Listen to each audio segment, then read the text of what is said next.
Oh, just dropping stuff here. Hi, everybody. It's Michael Shermer in the office dropping stuff off my desk. No worries. It wasn't the coffee.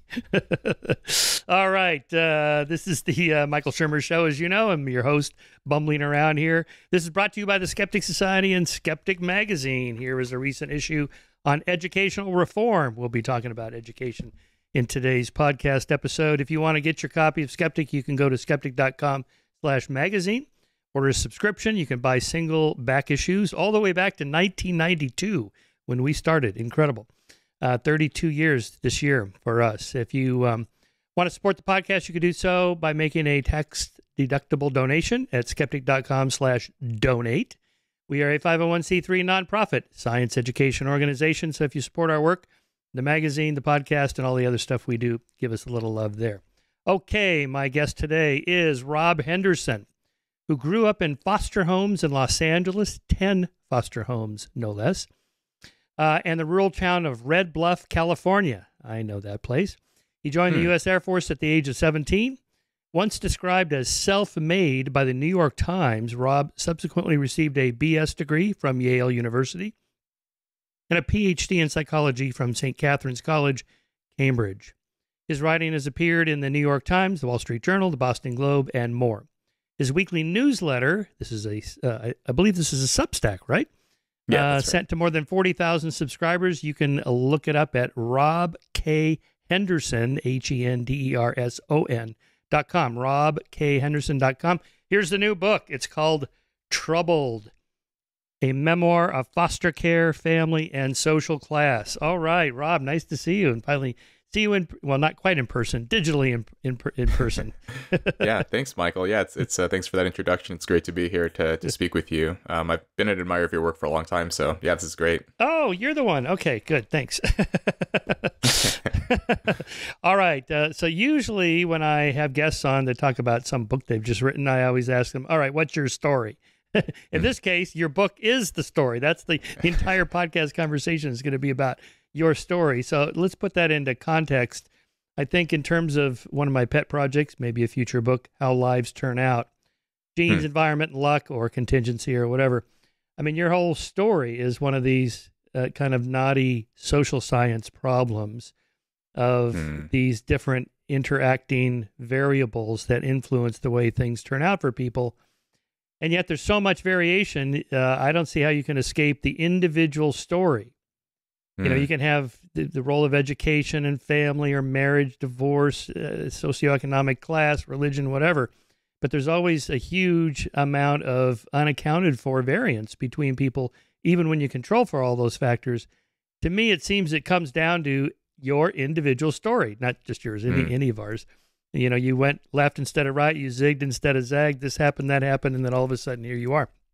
Anyway, so that's kind of the pretext, I think, for starting this. I'm going to read your epigram and ask you why you chose this. This is from Johann Wolfgang von Goethe. From time to time, I meet with a youth in whom I can wish for no alteration or improvement. Only I am sorry to see how often his nature makes him quite ready to swim with the stream of the time.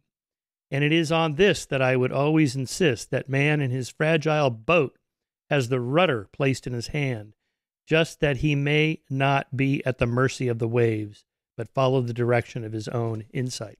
All right? Why'd you choose that? Yeah, I mean, that was a quote I'd read while I was in the process of writing Troubled. And I think for me, it helped me to understand sort of the direction I was traveling in my life. There were certain key points where I, instead of going along with the way that, you know, the forces around me, whether they were my friends, whether they were like foster families, or my own sort of impulsive desires to actually take control and to actually start making good choices. And so that image to me, that kind of evocative image of sort of being pushed along the waves, but you have this rudder, you have a bit of control, regardless of, you know, the system you may be stuck in, or the forces around you, and however powerful they may be, that we have the ability to exercise some small degree of agency in our lives. that was why, at least, one of the difficulties I had when I was writing the book, it was actually the first couple of chapters, revisiting those periods where I actually didn't have a rudder, because I was a small child, and because I was at the mercy of the foster care system, of social workers, of foster parents, of all of the people, forensic psychologists, the whole sort of foster care bureaucracy around me. And, by the time I reached my teenage years and started to develop a bit of insight and introspection and kind of interiority, to realize that, I do have the ability to make some choices, and that there are better choices than others, and how, at certain points in the book, I don't always make the best choices, but I always recognize that I had that capacity. So I just liked that quote, that epigram there. Yeah. Well, it does support, I think, a kind of self-determinism perspective. I like that term rather than determinism or free will or even compatibilism, which doesn't tell people much unless they read some of the literature on that debate.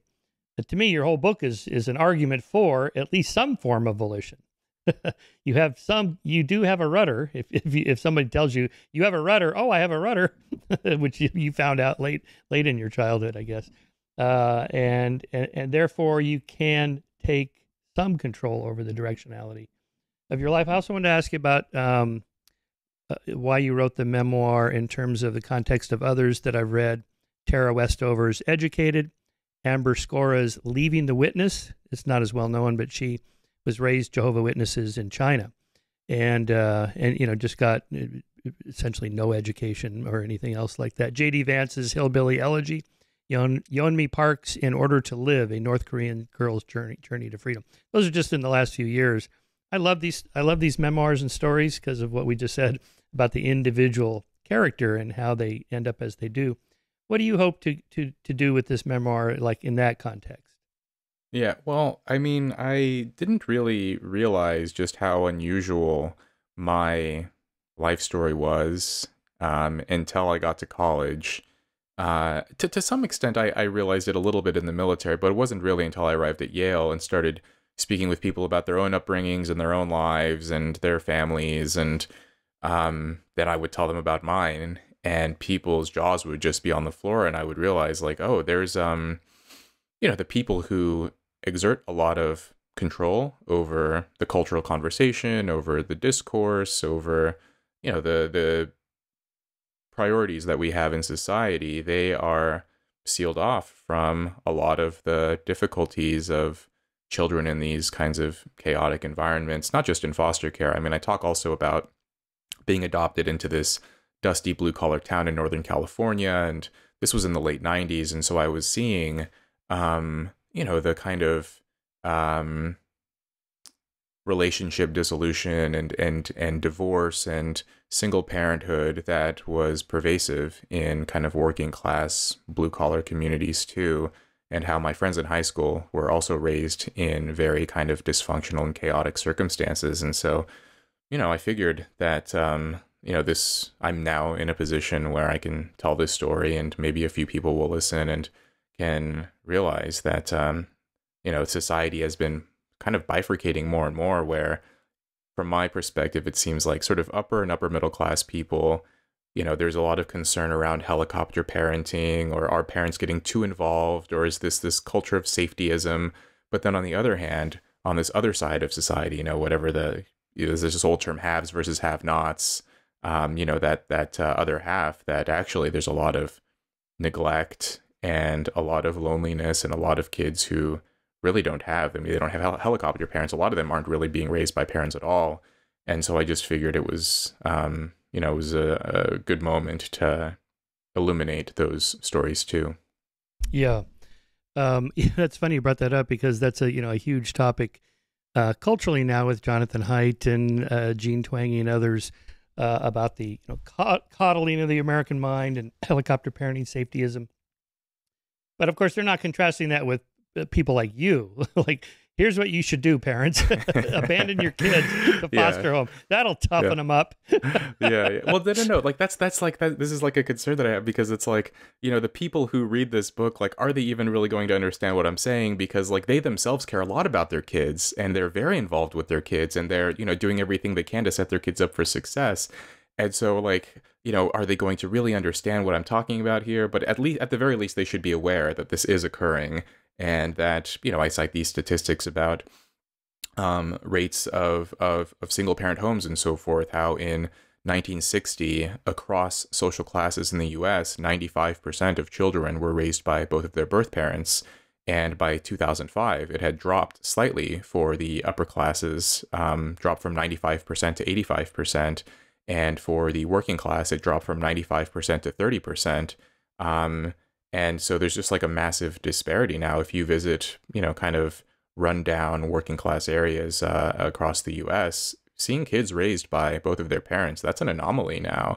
I mean, I think it's, people seem to like stereotype that as being, like very poor people are raised by single parents, but actually more and more it's sort of kind of creeping up to working class or lower middle class. And yeah, just a lot of kids are having difficulties, a lot of parents too. Yeah, Moynihan had that famous report about the black family in America in 1963 when he was alarmed at the rate of single parenthood at 25% of children in the black community being raised by single moms. It's up to like 73% now. But not just blacks, right? Because Charles Murray wrote that book, Coming Apart, about that kind of working class families that were, well, coming apart. But he also meant social class, that, not being married and not having graduated from high school and so on. These are recipes for poverty, and you get those larger and larger class divides. So what happened to your dad? He was just a sperm Yeah. donor. He just up and left and never went out for a quart of milk and never came back. I mean, what's the story there? No one even, it's fun. No one even knows. I mean, I have this very thick file that my adoptive mother gave me when I was an adult with, reports from social workers and psychologists and teachers and all of the people who were involved in my case when I was in the system in LA. And even my birth mother didn't know anything about my father. I didn't learn anything about him until later. I took a 23andMe genetic ancestry test a few months ago. And, I went my whole life knowing nothing about my father. And then I learned that my father was Hispanic. He had ancestry from Spain and then like indigenous parts of North America. And so basically like 23andMe was like, highly likely that he was Mexican. And then my birth mother came from, she traveled to the US from Seoul when she was a young woman to study. And, this was, I don't know, actually know the year. This might have been in the late 70s, actually, because she was kind of older. And, yeah, she became very addicted to drugs, and according to this, the documents from my case, that we were homeless for a while when I was born, and then we lived in a car for a while, and then we eventually settled in this slum apartment in Westlake in Los Angeles, and the neighbors would say there were people coming in and out of the apartment at all hours of the day and night, my mom exchanging favors for drugs, and she would like lock me away or tie me up into a chair while she could, do her thing. And so it was eventually, after several instances of this, some neighbors called the police because they could hear like, there's a little kid screaming in this apartment and something's happening. So the police arrived and took my mother away, and I went into the system when I was 3 years old, and moved to different foster homes all around Los Angeles. And yeah, I never did learn, anything more about what happened to my father or my mother. Is it possible so it's not he that kind didn't? of story. He doesn't even know you exist. I mean, That's possible. Just like a one night stand, and he just left, and that maybe your mom never even told him. That's entirely, that's possible. I mean, I also learned that I have two older half brothers with different fathers, and I've never met them either. So my mother, she had at least 3 children with 3 different fathers, and it's possible that they, none of the fathers know about these kids, and that I've never met either one of them. They may have never met each other either. I mean, this is that's just this. I mean, this isn't that kind of book, right? About like reuniting with a parent or anything. It's not that kind of Right. story. Yeah. No, I ask because I'm always astonished when I hear about stories of, men that just abandoned their families or whatever. Because I'm a father twice, and I just can't imagine what went wrong. I mean, evolution designed us to really, really care deeply about our own kin and kind, especially our genetic immediate offspring. Why do some men leave like that, or even women, I guess? I mean, I think for the question about women is more puzzling. I think. I mean, at least my understanding, when I dug into some of the research on foster care and patterns of disruption between mothers and children, usually it's mental illness or drug addiction, but often the mental illness is triggered by drug addiction. And so in those cases, that's usually why children enter into the system and taken from their mothers.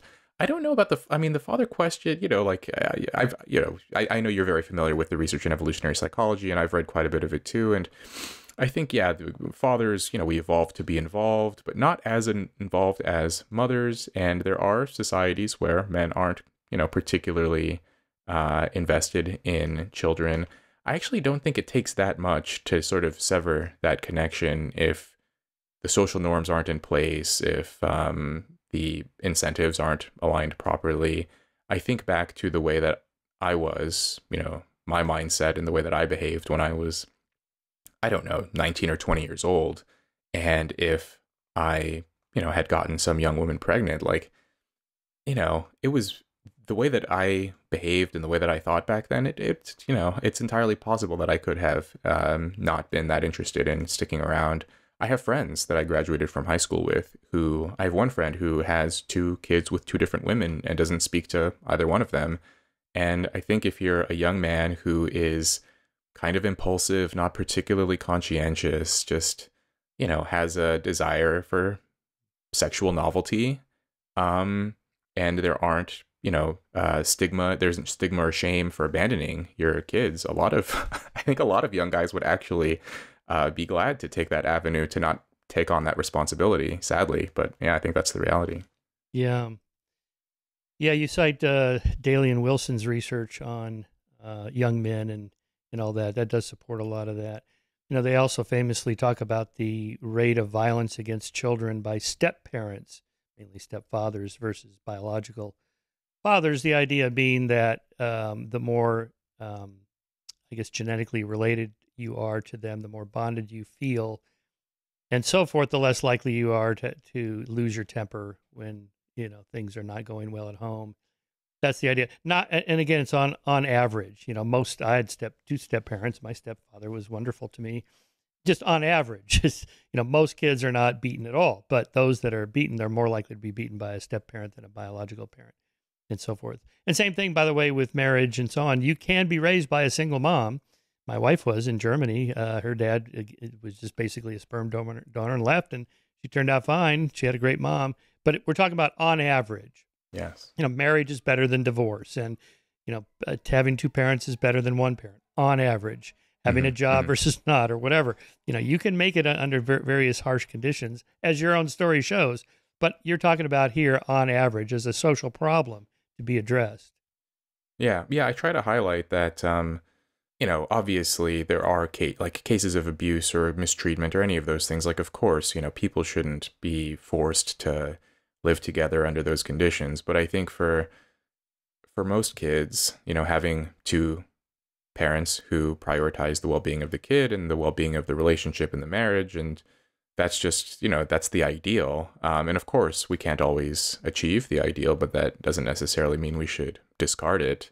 I think, yeah, for most kids that does. And I talk about how, I had 5 close friends growing up in Red Bluff, California, this kind of dusty blue collar town in Northern California. And so there were 6 of us, and none of us were raised by both of our parents. I mean, there was me raised in foster homes and then in a variety of different kinds of family arrangements later. And then, I had 2 friends raised by a single mom, 1 friend raised by a single dad, another friend raised by his grandmother because his mom was addicted to drugs and his dad was in prison. And so of the 6 of us, none of us went to college after high school. And now to this day, when I sort of, towards the end of the book, I describe the outcomes of all of our lives. And so I was the one person who managed to make it out and go to college and, sort of achieve that semblance of upward mobility. But even then, it took the very long, winding, and direct path to get here. But I had two friends who went to prison, and, other friends ended up in kind of menial, low-paying jobs, and another friend who was shot to death. And, those are very common stories now in these environments where families are deteriorating and there aren't, there isn't a priority on the well-being of kids. And then I described, my experiences in college and how, just about every person, almost without exception, was raised in a stable, intact two-parent family. I did meet the occasional person who had a step-parent and so on. Again, it's not impossible to do well, if you have a step-parent or a single mom. But I don't think it's a coincidence that, when as I sort of climb upward along the class ladder and sort of meet more people who have, achieved those conventional markers of success, that they have been raised in that kind of ideal, conventional family structure. Yeah, since you mentioned that, I'll read that last portion of the end of your book here. I've lost touch with most of my high school friends, but here's the last of what I know of how their lives turned out. My friend Christian has been released from prison and as of 3 years ago was unemployed. Tyler cleans carpets for a living.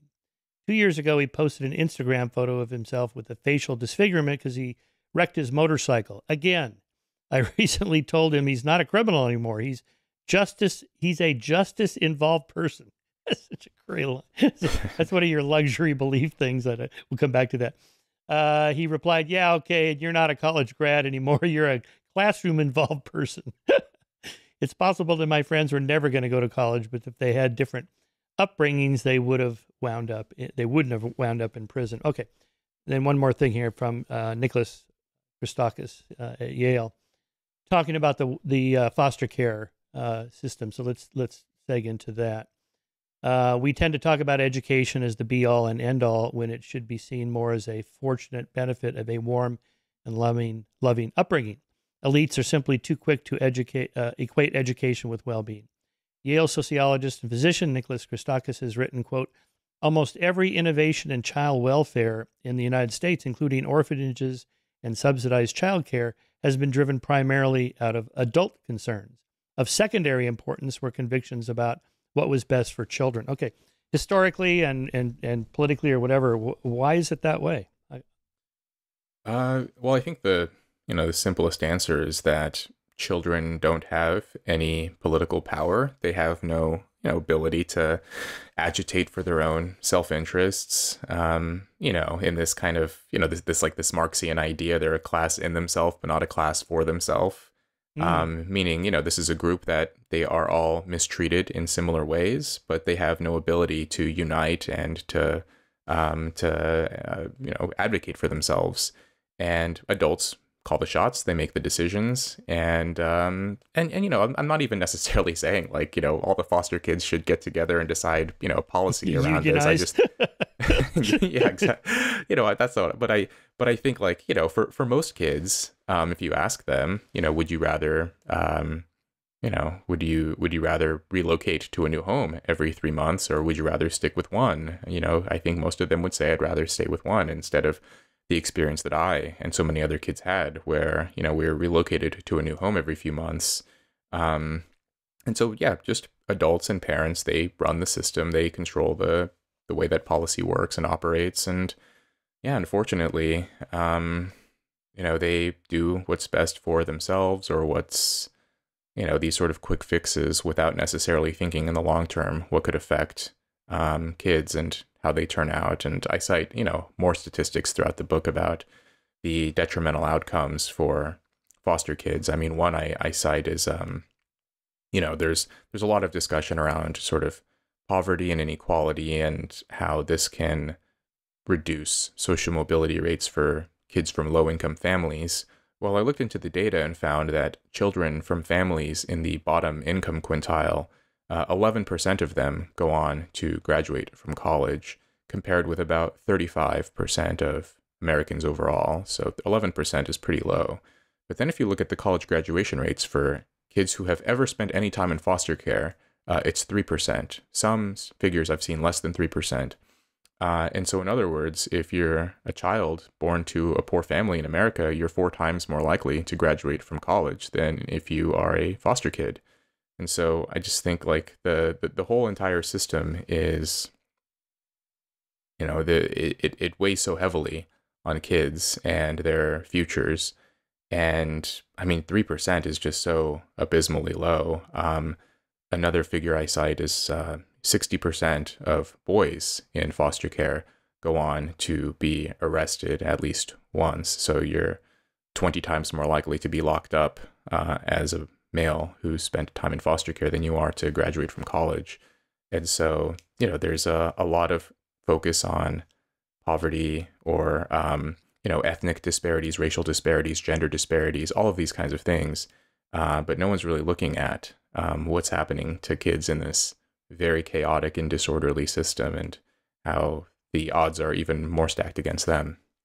I guess I'm asking it that way because what alternatives are there? Okay, so what can the government do? In this case, the Child Protection Services are called on your mom because of all the shenanigans going on. They come and get you. Well, what are they gonna? What else could they do with you? So the government has to set up something so you're not on the street, and that's these foster homes. The government can't force people to get married or stay married or be in love or be loving parents. You can't make people do that. All they can do is sort of create a safety net and try to catch the. So maybe it's just a byproduct of how the system is set up pragmatically.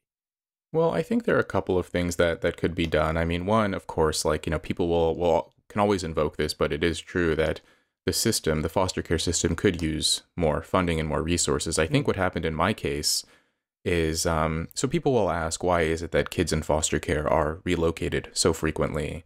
And one reason for this is because there's often a biological relative that will re-enter the picture and be able to care for the kid. But if a child stays with one foster family for too long, then often they don't want to leave. And this can create issues around custody and around loyalty. And also on the part of the foster parents too. Foster parents are often, if they care for a child for too long, they'll grow attached naturally, and they'll be reluctant to see that child go off to, the child will go off with their aunt or whoever. In my case, there was no hope of me being reunited with any of my birth parents. So, of course, no one knew who my father was. My mother was subsequently deported back to Korea. And I think my file just got lost in the system. And so I bounced around different foster homes for 5 years until finally I was, every so often a child is required to see a psychiatrist just for like a mental checkup for kids who are in the system. And this child psychiatrist, this doctor, actually read through my case file and noticed, oh, this kid has no parents and there's no possibility that he will ever be with his mother again. And so he recommended that I be adopted. And that was what triggered the system to respond and then put me into the adoption system, where I should have been there 5 years earlier. So I spent 5 years in this very, sort of needless instability. So, sort of more care, more attention paid to each child's individual circumstances. And then, to the other point about the government can't force anyone to get married. And I agree with that. I think there are other ways besides government policy that we can think about strengthening families or sort of restoring the importance of stability and care for kids. I mean, I wouldn't mind, we mentioned fathers before, if we brought a little bit of stigma back for, absentee fathers, I don't think that would be the end of the world. There's also, I do think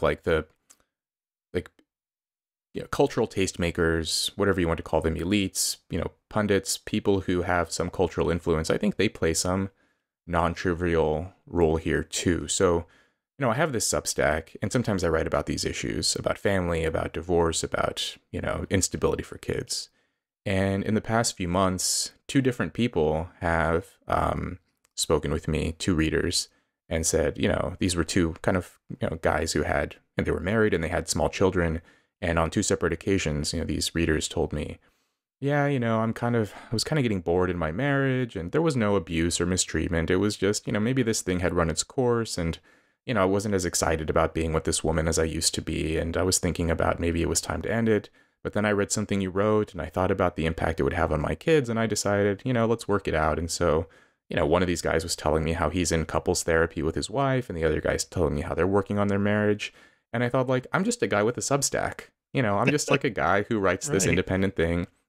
And I wondered if we could like if this was amplified across like, all of prestige media and, just generally across the culture, if we obviously, again, like, if there's abuse or anything, get out of there as fast as you can. But if it's like, oh, I'm kind of bored, maybe think about the effect it would have on your kids to separate, or on your spouse, or on your family, or on the neighborhood if people just generally started doing this.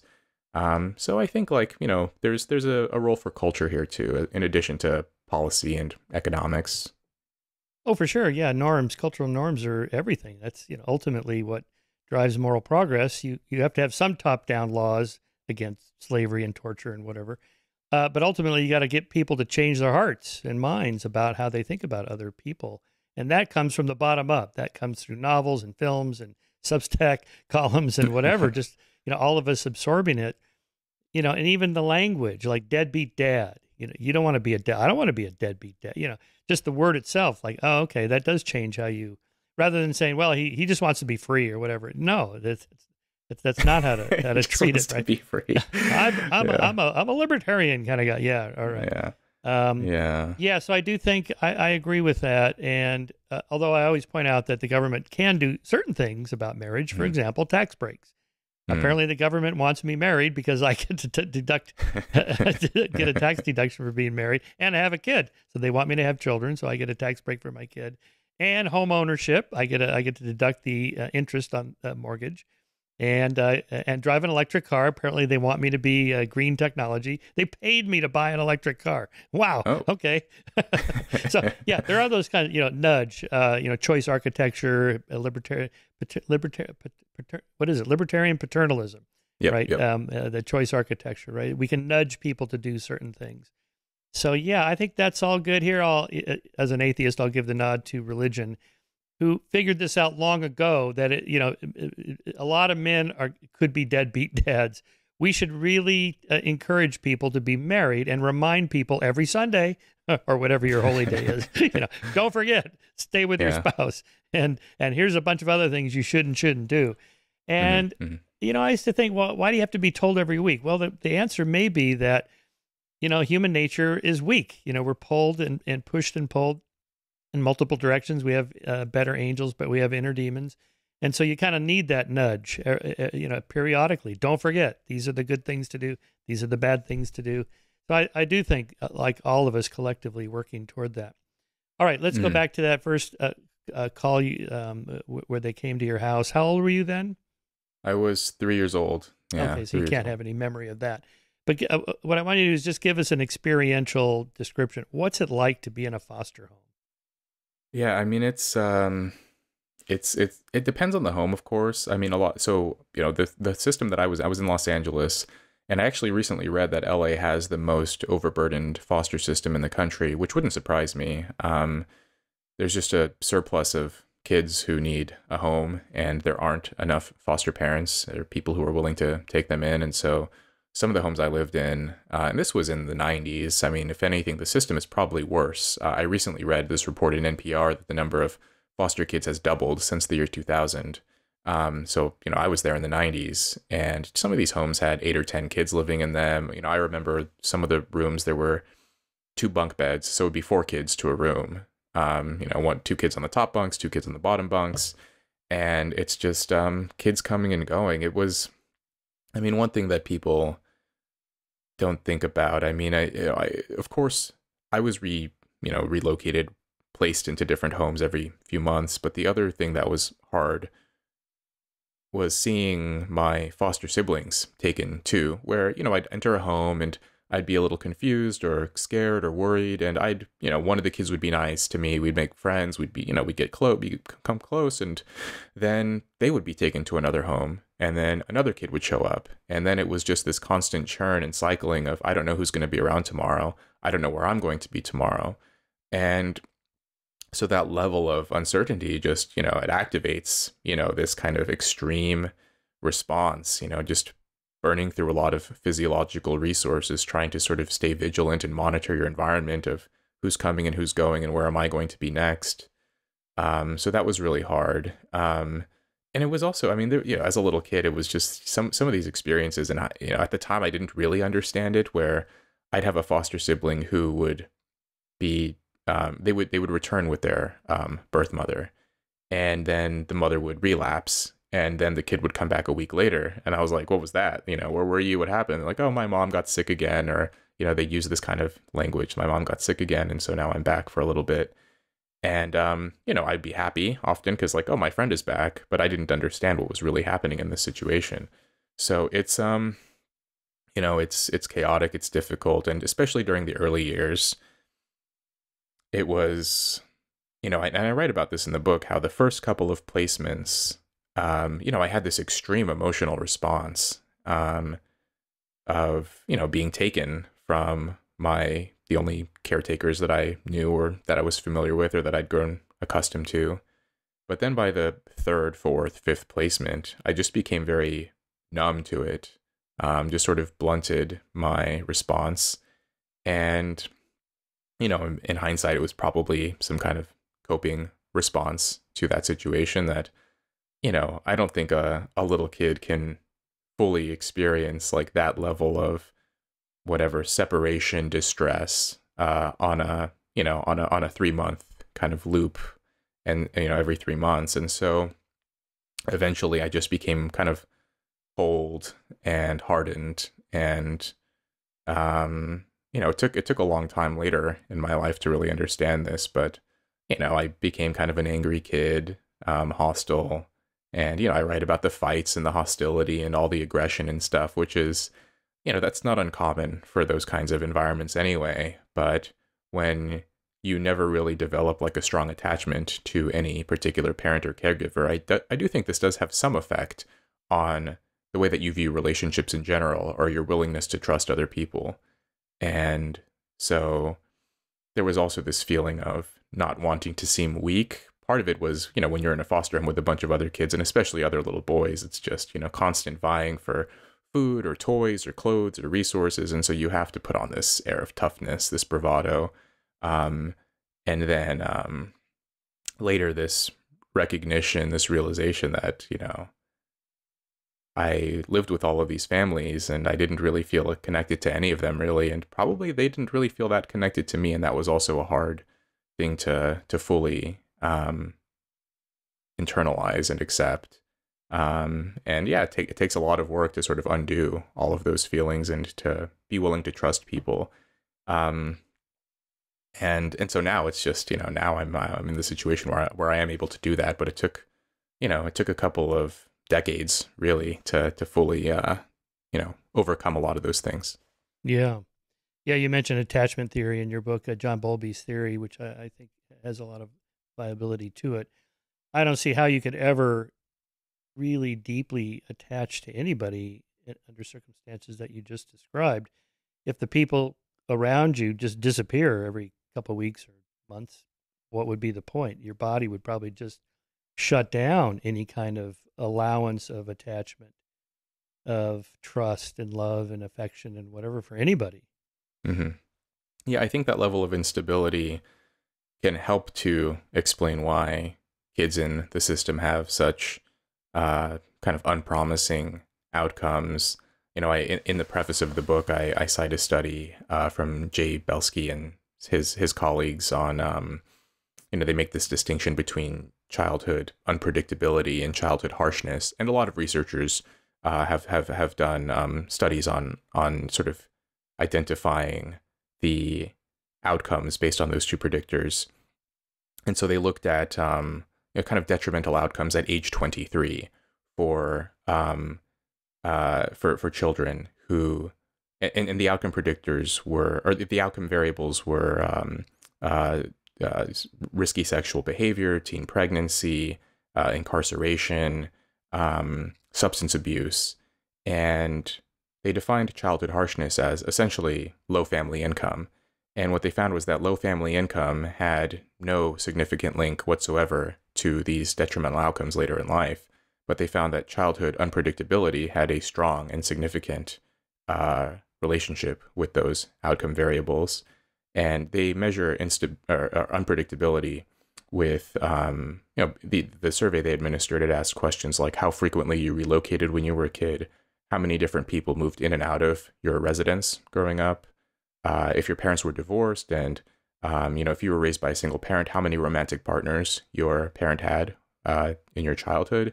And so it's just a lot of day-to-day disorder and uncertainty.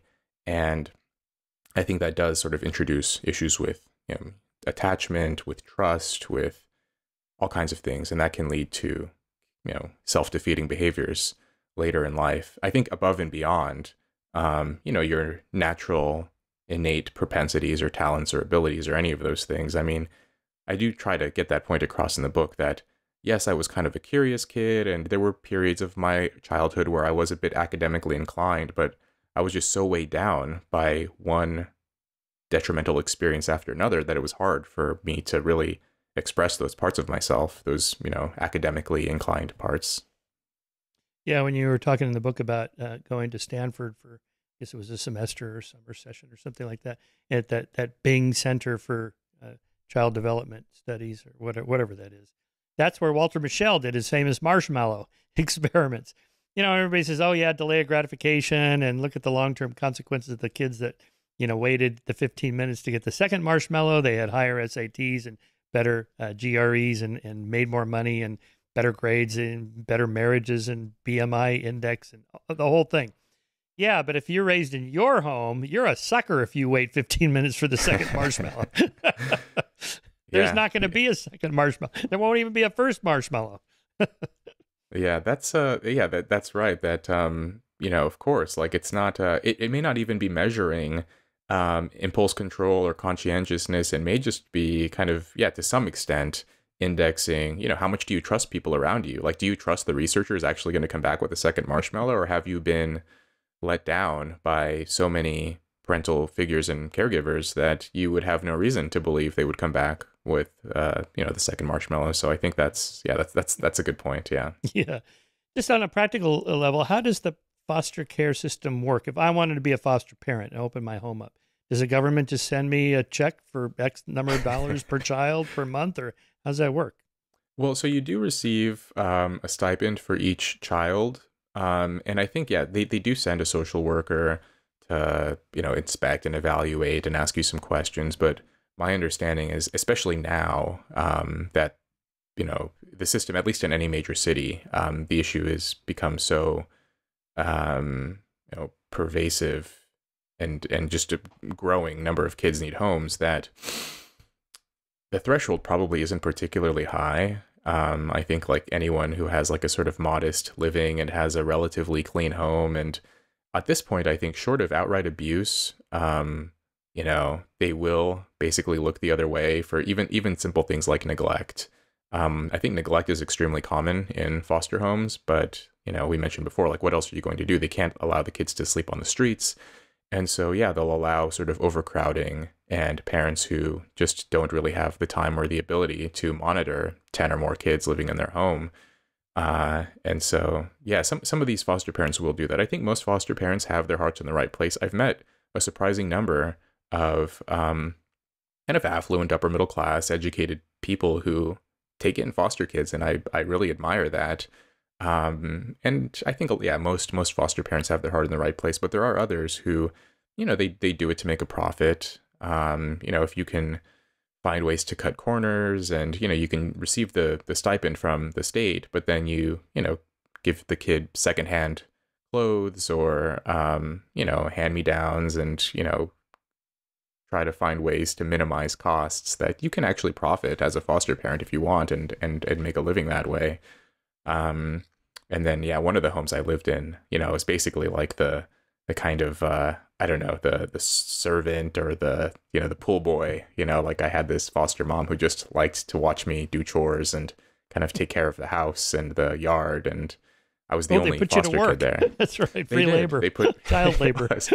It was basically that. And, I remember this foster mom, she would say, I'm doing it because I want you to stay out of trouble. Because it was kind of this rough neighborhood in Los Angeles. There were a lot of little kids in the area that would get into trouble. And she said, if we get you to do work and do the chores, we keep you out of trouble. And some of that was probably self-serving reasoning. But, I did, weirdly, I do think, to some extent, it did help me to be less hostile to the idea of work. Like, once you spend, basically every waking hour you're not in school just doing yard work and chores, like now it's not a big deal to do those things anymore. Like I'm so used to it.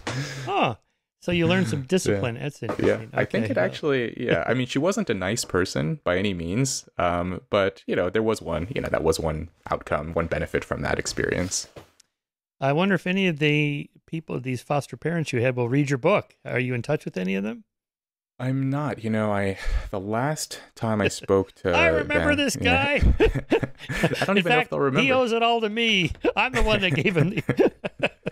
I haven't spoken to any. I spoke to, so in the book I call her Mrs. Martinez. I changed some of the names, but she's Mrs. Martinez in the book. I spoke with her like a year after I was adopted was the last time I ever spoke to her, but I haven't spoken with any of them since, and they probably don't remember me. I would be very surprised if they did. I have a different name now, right? I was adopted, so I don't even, they wouldn't even remember the name. Oh yeah, your book opens with that great sequence there of your name.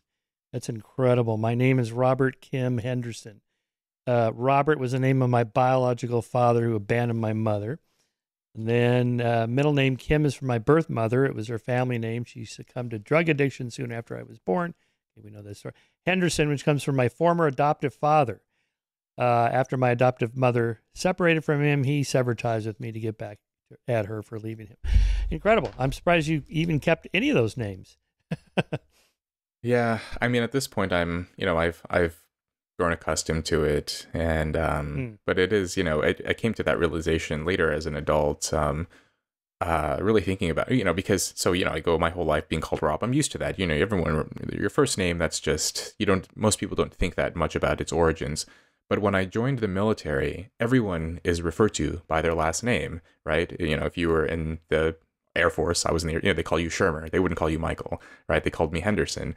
And I remember like the first time I heard that and someone referred to me in that name, like Henderson, it's so weird to be called that. And I thought, yeah, this is the name of this guy who, after my adoptive mother divorced him, he just stopped speaking with me, and I'm keeping this name. And it's just, yeah, I started to think, okay, well, I have this middle name, Kim. Oh, that comes from my mother. I also don't speak with her. And then my first name, Robert, who, even though my birth mother said that was his name, she said she didn't know where he was or didn't know anything else about him. Like, for all I know, she may have even made it up, but she claimed that this was his name. And so, yeah, each of these names from a different adults that I'm no longer in contact with. Okay, so just picture like you're going down this channel that's getting deeper and deeper. The walls are getting steeper and steeper to get out of this channel you're in after all these foster cares and the diet and neighborhoods and gangs, I don't know what. But somehow you didn't end up like your friends that you talked about at the end. How come you didn't end up in prison or crashing your motorcycle again or whatever? Give us a few, some mentors, people you met or chance events, and that got you up the wall and out of that channel and into this other channel. Well, so I probably could have. I mean, prison, I wasn't quite as impulsive or as extreme as the guys I was hanging out with, but I was doing a lot of the same things they were. Like, I could have crashed my motorcycle and been in that situation. I did drink and drive a lot.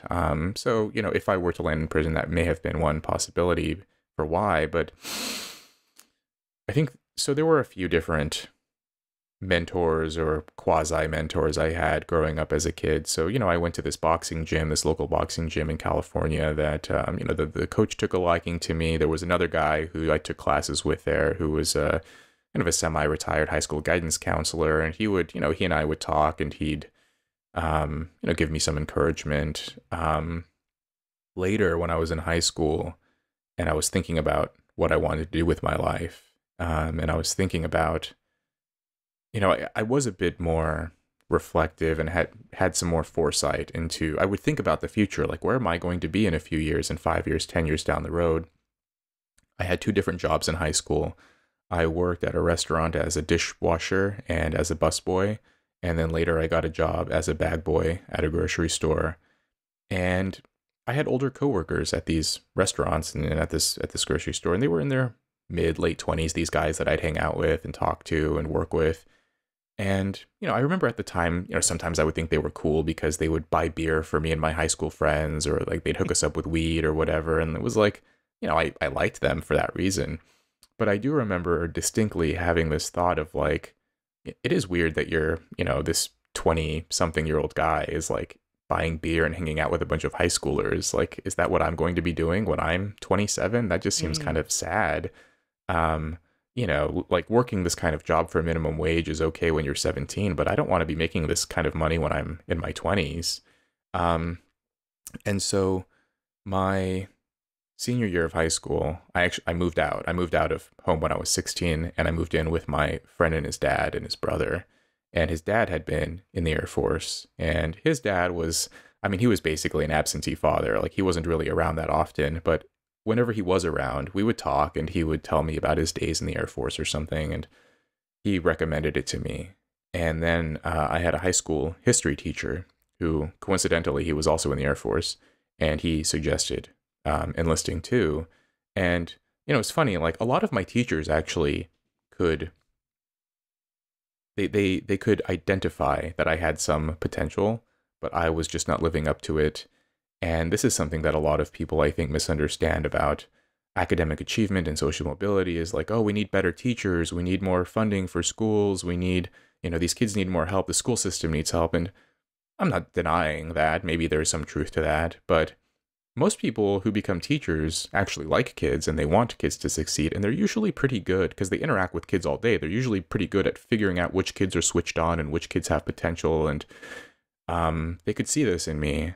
But my home life was such a mess, and I had such a chip on my shoulder because of all the experiences that I'd been through, and I had this like disdain and just this sort of confrontational, defiant attitude towards adults that anytime they wanted me to do homework or exert any effort in my schooling, I just would, completely resist it. But I did like this one history teacher because, it was funny. Like once he kind of got it, I think, once he accepted that I wasn't going to put in the effort that I should in his class, he would just start talking to me like a person. And he would just like, shoot the shit with me and talk about sports or video games or whatever, comics. Like we would just talk about anything. He's like, this kid's not going to do his homework. So he just started talking to me about other things. And then eventually he was like, hey, check this out. And he showed me this picture of himself in an Air Force uniform on his computer. He pulled up this image and I'm like, hey, that looks pretty cool. And, he was like, maybe, this is something you could consider. It doesn't seem like you're on your, you're not going to go to college right after high school, after you graduate. So this is an option for you.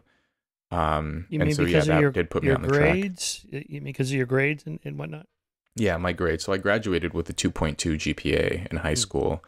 It was like the bottom third of my class. I was just completely unfocused. I didn't have all the classes I needed. There was one point where I had tested into like the kind of AP high level courses, but I was taking this chemistry class and I realized I couldn't just BS my way through it, where I would actually have to like read the textbook and, figure out, like study. And when once I recognized I would actually have to put an effort in this class, I forged my mom's signature to get put into this class called nutrition science, which was just like a fake science class that they put the, less academically inclined students in to get their science credit. But but you needed to go to chemistry actually to like go on to get on that college track.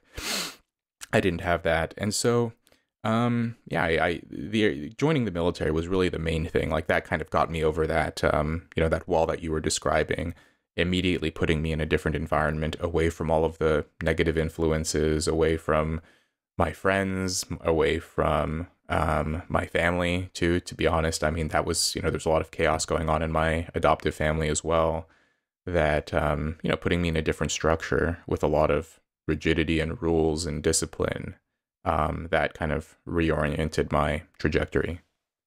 And they cut your hair off. They had to shave my head. They made you do push-ups. Yeah, a lot of push-ups, a lot of, Yeah, so the military, there's, when I was growing up in high school, the military was not respectful at all. This was during the Vietnam War, and that's the last thing anybody wanted to do, and the soldiers returning were treated like shit, so like, who wants that? That's changed now, so that's good. But it's the structure and the discipline that you never had growing up that changed things. And you were, 17? So young enough you can still forge your character. It's not too set in stone. I was the youngest guy in my military unit in basic training. I graduated high school at 17, and I actually had to have my adoptive mom sign what was basically a permission slip to let me go because I was underage.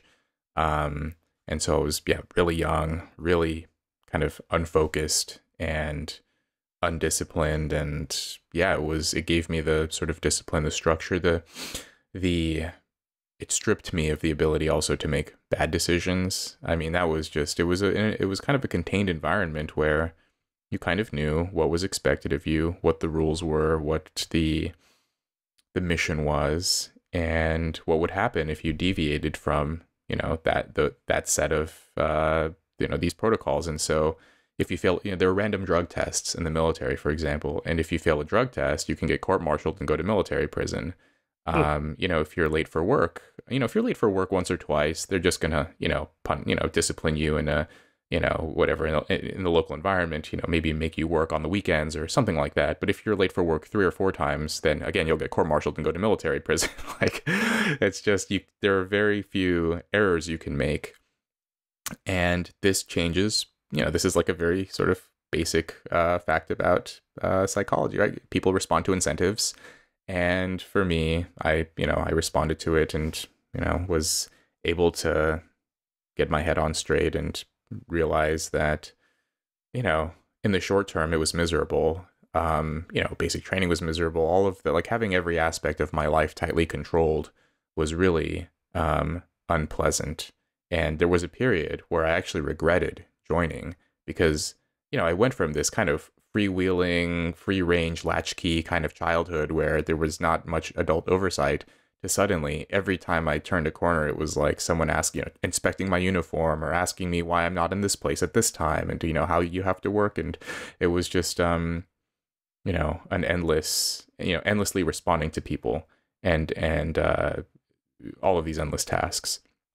But I tell this story in the book about one of my friends, the one who crashed his motorcycle. He had someone on the back of it who ended up in a coma, and my friend went to prison as a result of this. He was drunk and he was, racing on the freeway, and the police pulled him over.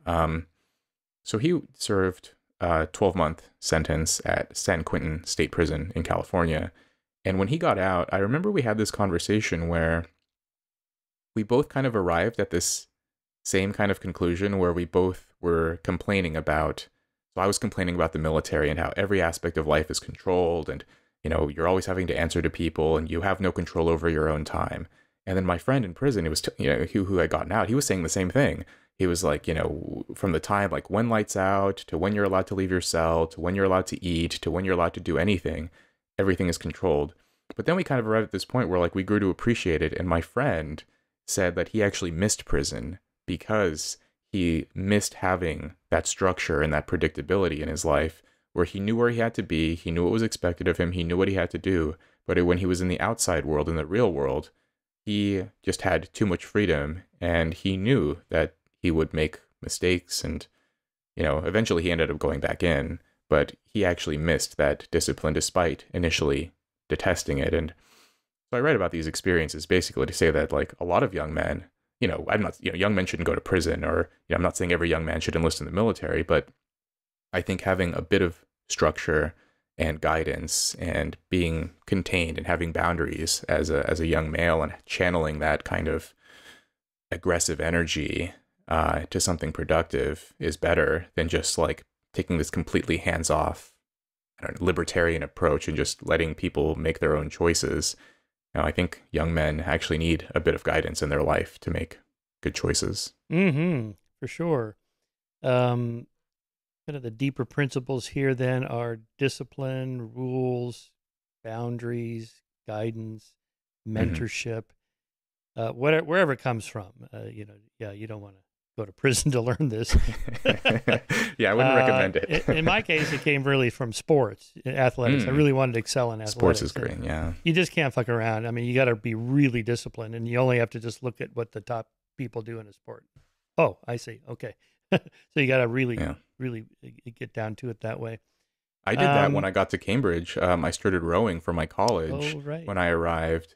And because I knew if I have to wake up at 5:45 to get on the boat, that I know I'm going to be in bed by 10 p.m. I'm not going to go out drinking or, being reckless and, not basically it was a way for me to control my schedule and to, it's a kind of a self-binding thing also because, you can't have less than 8 people in a boat. So every other guy is relying on you to be there on time at the boathouse at 5:45. And so, yeah, just having that and learning that lesson, that was a lesson I learned in the military when I was 17. And so when I got to grad school, I realized like, oh, I have to be a self-motivated person. A PhD is, self-driven largely. And so having, forcing myself to wake up early and go rowing and then being in the office by 7:30 or 8 o'clock, that was, it was something that I knew that I needed and that, was a lesson that I learned from that experience in the Air Force.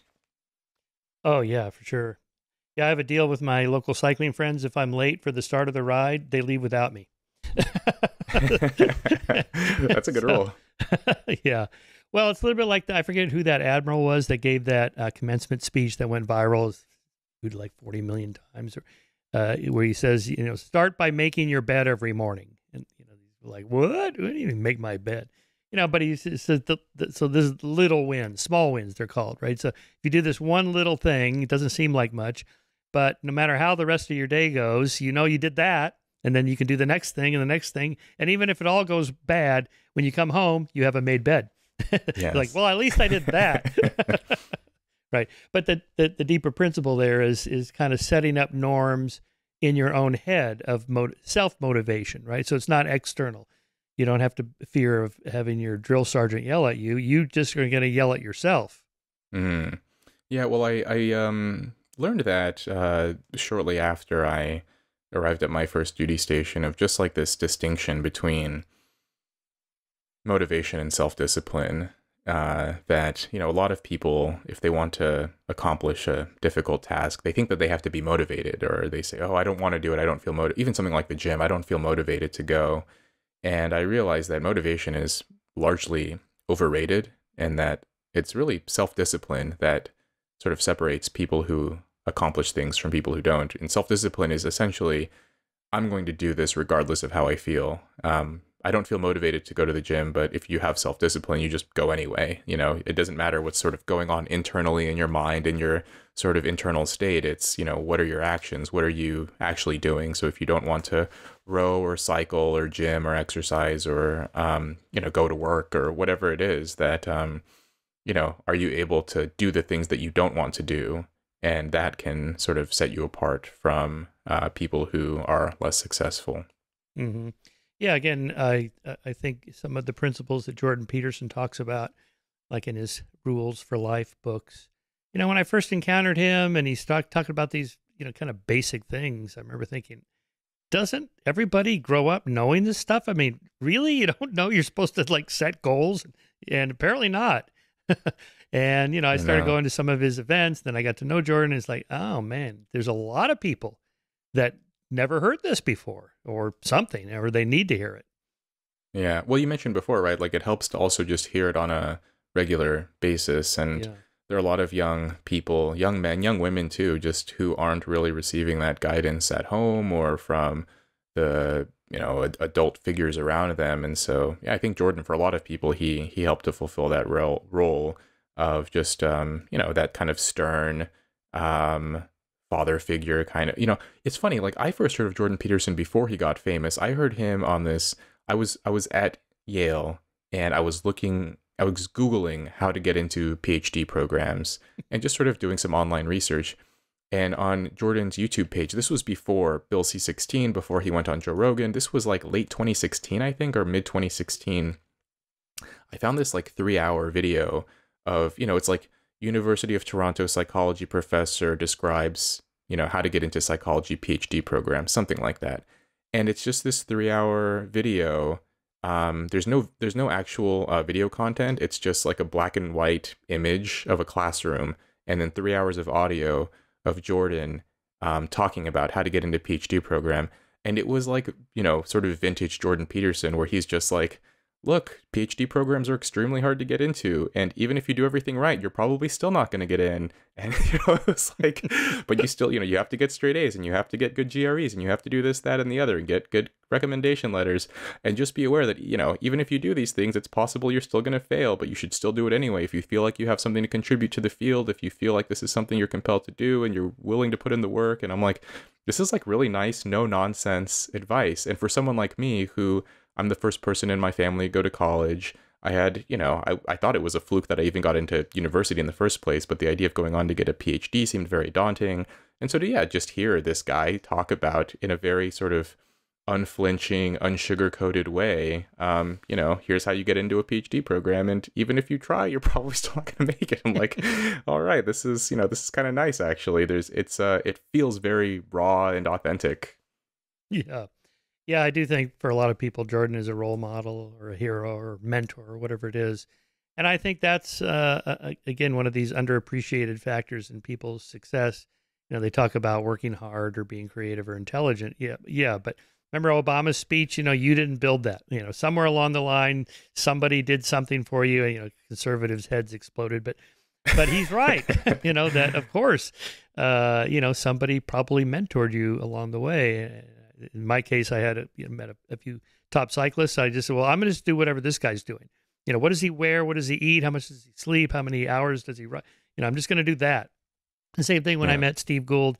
It's like, I want to be a writer like him. So I just asked him, what do I have to do? I mean, what do you do? How do you do this? And he told me, this is what I do. Oh, okay, I'm going to do that.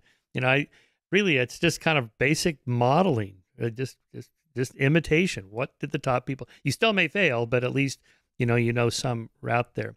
Okay, so you're in the military. Okay, so along those same lines, what nudged you then to go to I'm going to go to Yale. Yale? Oh, my God. How did you do that? Well, I mean, Yale was it had a different reputation, I think, when I applied in the summer of, no, this was I think the spring of 2015. I think I submitted my application.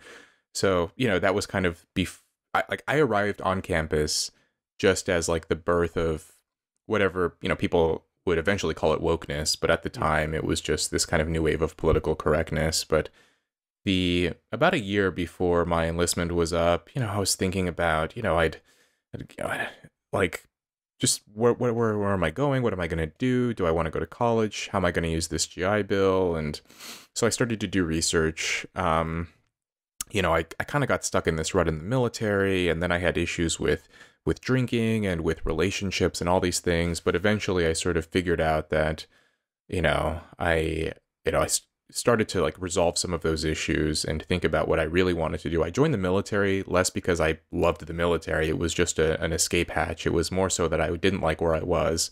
But then I started to think, well, what do I actually want to do? Like, I made this decision to enlist when I'm 17 years old.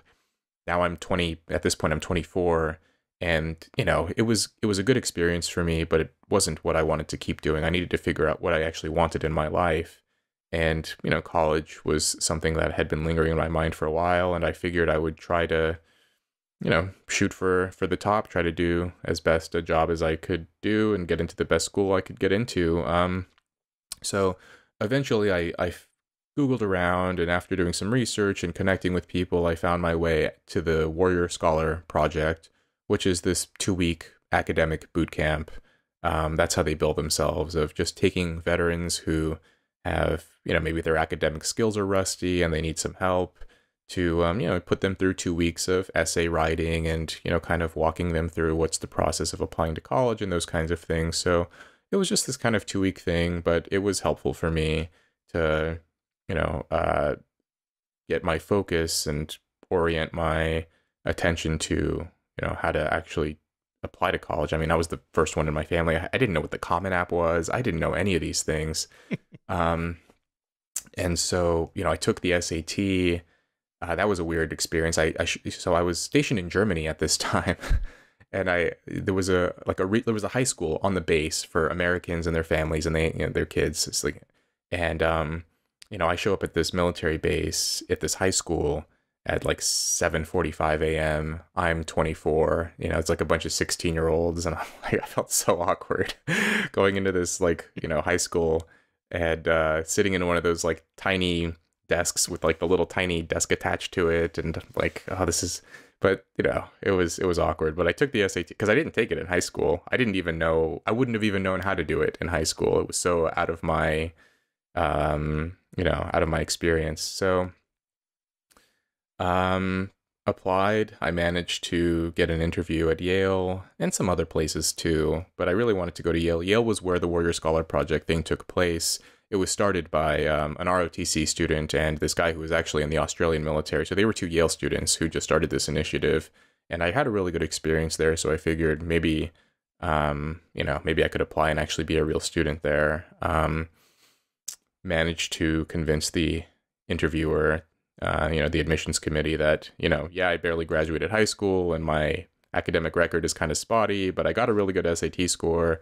And, they took a chance and let me in. And I moved to New Haven, a few months later, and it was just a surreal experience. I still couldn't, I even to this day, it feels surreal, just that transition of, going, leaving the Air Force in August and starting classes in September and, just completely, again, reorienting the trajectory of my life on campus. And, then I got to see firsthand this new social movement, and it kind of, by now it's spilled out of the universities, but I got to see what it was like when it was still kind of relatively contained and people were still saying things like, oh, this is just a few college kids and this will die out and, this will settle. And that's what I've been saying for years, and I'm wrong. Yeah. Well, I remember people saying that, and I hoped that they were right. And now, here we are. Well, this is almost 9 years later. And yeah, it was just, it was surreal, so about a month after I got on campus, Jonathan Haidt came to give this talk.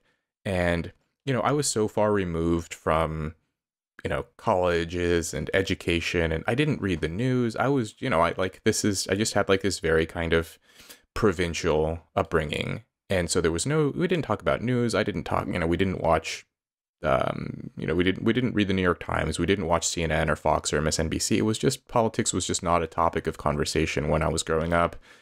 And so when Jonathan Haidt arrived on campus, I had read his book, The Righteous Mind, and, I was familiar with a lot of his research in psychology, and I thought that was what he was going to talk about. And instead, he talked about, kind of the purpose of a university. He gave this defense of academic freedom. And, by now I understand, I've familiar with what's been happening. And I guess Jonathan Haidt, he's mentioned how he saw this movement growing when he was a professor at NYU. I think in 2012 or 2013, he started to notice this shift. So by 2015, he was well aware of what was occurring, and that's why he was giving this talk. But for me, as a complete outsider, I just was perplexed by this discussion he was delivering. And then about 4 weeks after that, the whole Christakis thing occurred, the Halloween costume controversy, as it came to be known. That blew up, and I immediately connected it with Jonathan Haidt's talk, and I'm like, oh, that's what he was talking about, and that's why he's, this is so important to him. That's because that wasn't his area of research, right? He's a moral psychologist, and instead he's talking about academic freedom, but he was concerned, and then I learned that he had good reason to be. Yeah, so that lecture is online. I don't know if it's the one that he gave at Yale or some other university. It was at Yale, yeah. Yeah, he's got a nice PowerPoint slide. You can watch it on YouTube. It's quite good. There, he's talking about what's the telos, or the end goal of a university. What's their purpose? So it's right there in Harvard's logo, Veritas, truth, right? The search for truth. And his point, which has come true, is that they've shifted away from the search for truth toward social justice. And so that's probably what you're talking about there in terms of what's driving things like the Halloween costume thing. But just go back for a second. So you're 24 as an undergraduate? 25 by this point, yeah. By this point, yeah. Okay, so yeah, you're definitely quite a bit older than, what do they call it? Non-traditional student. Yeah, I was a mature student.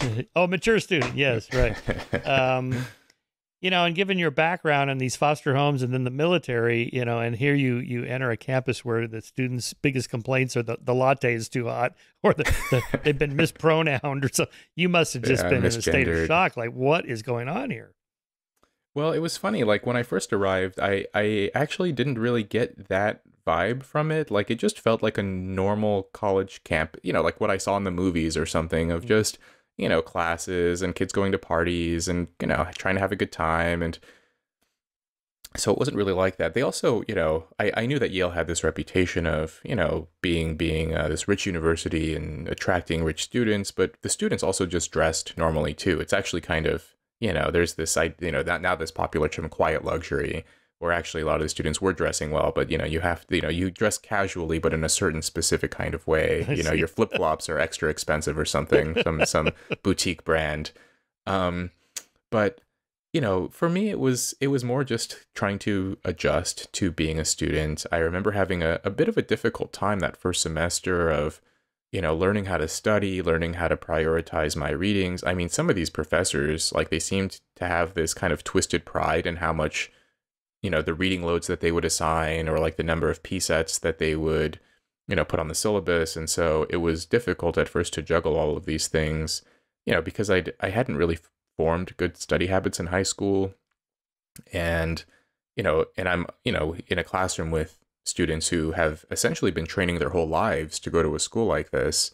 And, they've gone to private schools and they've had private tutoring and they've had all these, so they know like how to approach these classes. And so, once I befriended some of them and interacted with them and sort of learned what their tips and tricks were, then I got the hang of it. But yeah, it was difficult that first semester to just get a hang of the classes.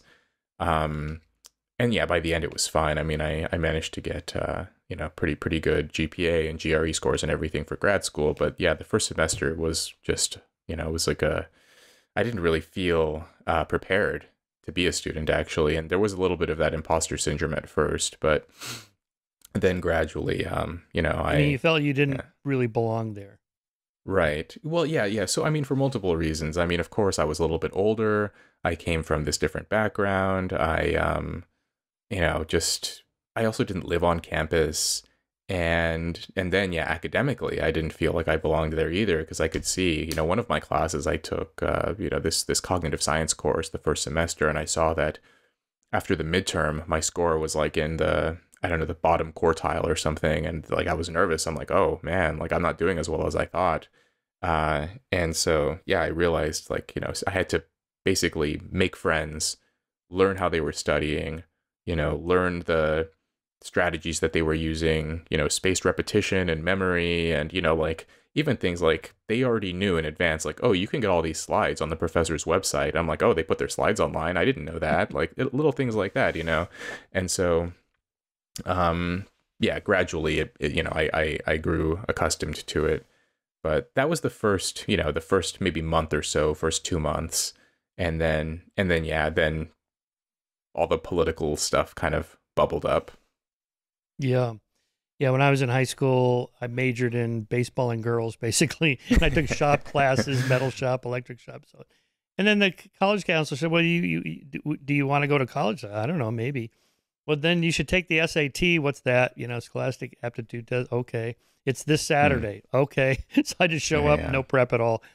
So when my daughter was in high school in 11th grade, it's like, all right, you're going to take it, and then we're going to do one of those prep classes. And it was like a 250-point difference between first taking it and then the prep class. It's like, okay, there's a practice effect, and they train you how to do it. That is a huge difference there. Yeah. However, it's still aptitude. There's a certain amount you can't practice and train for. So you must have, given what else you did going on to Cambridge, you must be reasonably intelligent. That certainly comes through in the book as well. And we can't discount just raw intelligence and aptitude.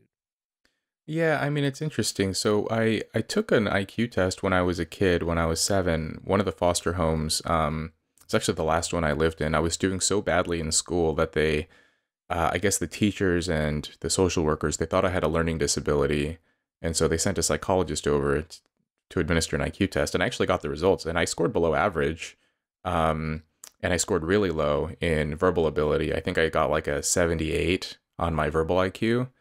And So it's like, it's funny because I just thought, okay, here's this kid who's being relocated to different homes, different schools, changing schools all the time, different teachers, and I'm falling behind in my academic progress. And they just assume it's a learning disability and they wanted to medicalize it and, I don't know, medicate me, instead of actually considering, maybe it's because this kid is in a state of severe instability in these circumstances, and this is why he's not doing so well.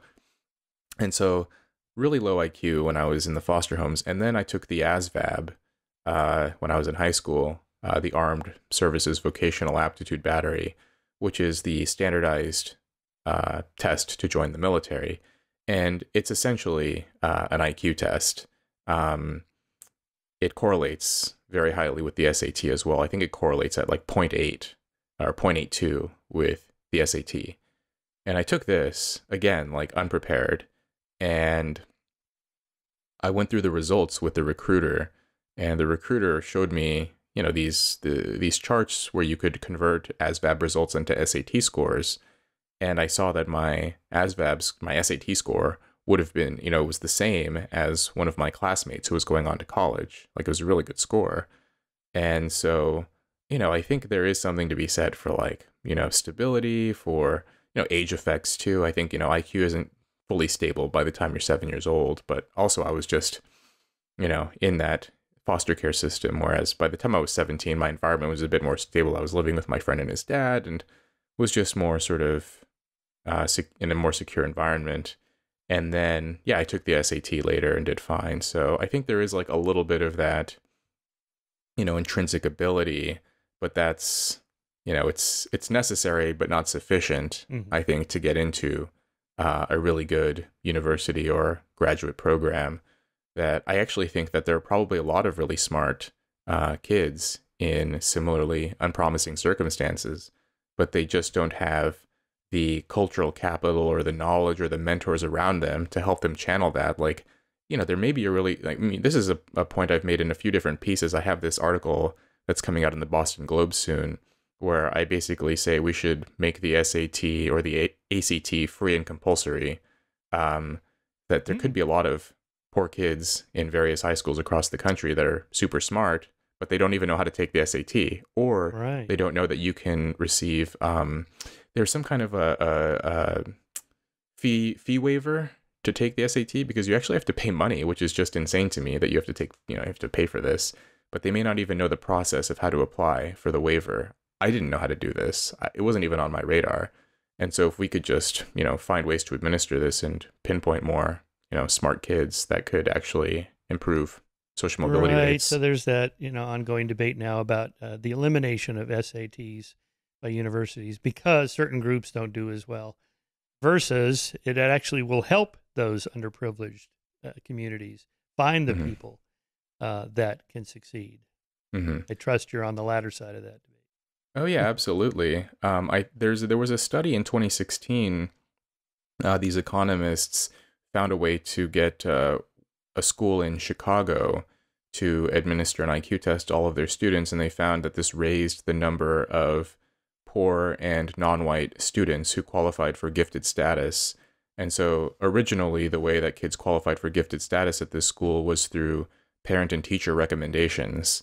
But then once they administered an IQ test, they basically found like a bunch of smart kids from deprived and impoverished backgrounds who had been overlooked, and they deserved this gifted status. And this raised the number of kids from these underrepresented groups into these gifted programs. So I actually think like the whole debate is confused. I mean, maybe it's true that certain groups are underrepresented, but I think that part of that is just because there aren't enough tests rather than that we're administering them in the first place.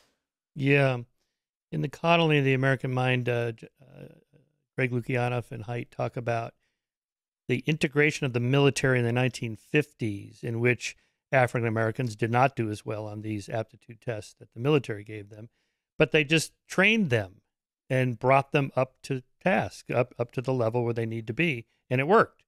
So instead of eliminating the test because they, certain groups don't test as well, why not implement programs to help them test better? Hmm. Yeah. I think that and there are other things besides intelligence too. I mean, I think to some extent people who ended up with advanced degrees and people who managed to do good in school, like I include myself in this, that when we learn about the predictive power of cognitive ability, I think a lot of people will subsequently overvalue it. But there are other ways to live, a productive and flourishing life.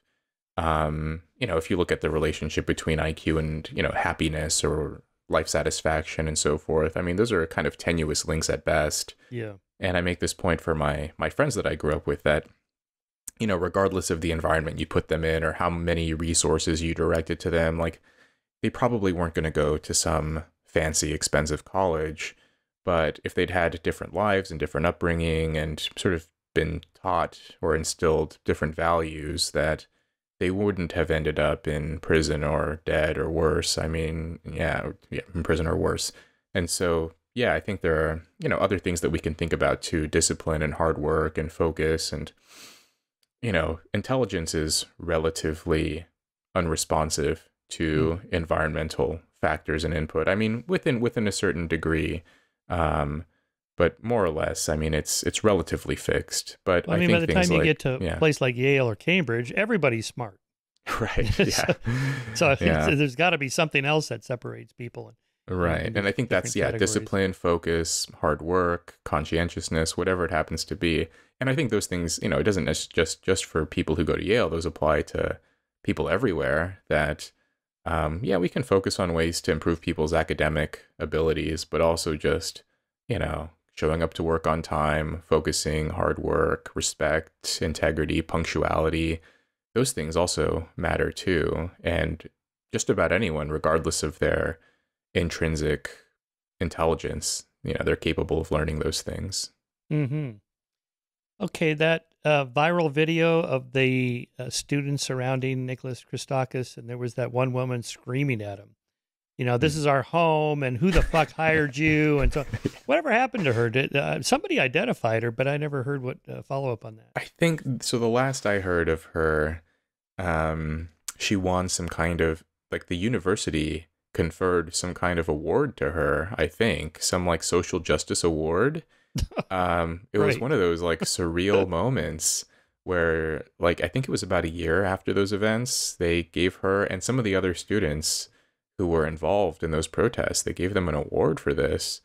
But yeah, I don't know what what became of her, but that was that was surreal. And I remember watching those, and I especially when I was younger, I had a bit of a temper issue, and if someone confronted me in that way, I could not have responded nearly in that kind of Zen-like manner that Nicholas Christakis did. Oh, he was a saint. He was a Buddha. Yeah, it's unbelievable. I couldn't believe that. He didn't really want to talk about it. He went on Rogan not long after that, maybe 6 months or a year, and Rogan really wanted to talk about that. He really did not want to talk about it. I don't blame him. I think in part because, Nicholas he's kind of old school liberal.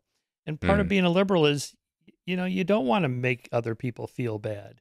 So, I don't want to talk about racial differences in IQ scores because, there's a difference there, and I don't want these people to feel bad that we think they're not as smart or whatever. And there's a half a dozen of those kind of taboo issues, one of which is marriage. So one of your classmates is raised by a single mom. So you don't want to say, well, it's really better to be raised by a married couple. Well, thanks a lot. I wasn't, so you don't want to say stuff. I kind of get the sentiments about it. Like, you don't want to make people feel bad. Okay. But that's different than the social science question. Is it better to be raised by a married couple than a single mom? On average, yes, it is. So I think part of this comes from just kind of conflating just the facts. What is the actual case here? What do the statistics show? Versus moral judgment of people, the sense that we don't want to judge other people. So then that you end up with these kind of policies. Well, the nuclear family is passé now. I love that section in your chapter on luxury beliefs. Oh, so you mean you'd have kids out of wedlock? Well, not me, but it's okay for other people, the little people, whatever. It's kind of condescending. Well, I read this statistic recently of, college educate. So this is specifically in California, where they reported the survey results from Californians who graduated from college versus Californians who didn't, and they found that college graduates in my home state, something like 80+% of them said that we should celebrate families that are different from the convention. We should celebrate diversity in different kinds of families. And then when the survey asked them about their own family arrangements, the vast majority of them were married in a conventional kind of family structure and arrangement. So they say we should celebrate different families, but then when you look at their own lives, they behave very differently. And I'm reading this and thinking like, okay, well, I was raised in a diverse, different kind of family, the foster homes and so forth. And my friends were raised, single mom, single dad, one raised by grandmother, a lot of addiction, a lot of dysfunction. And, according to the educated class of my home state, this should be celebrated. Like, I don't, I'm not entirely on board with this idea that, like, I get it. Like, I get that they're saying, you shouldn't judge, you shouldn't condemn, you shouldn't make people feel bad, but that's different from saying they should be celebrated. I don't think they should be. I mean, I think it should be, there's a way, I think, to get people to recognize bad choices and bad decisions and uphold an ideal, even if people don't necessarily live up to it, that, it is an ideal to find someone and get married and, sort of raise kids in that environment where the kids know who their parents are and so on. And, this could also, it applies, I think, for adoption too, or for gay couples or what have you, but just two parents who prioritize the well-being of the kid and ensure prioritize their well-being and their safety.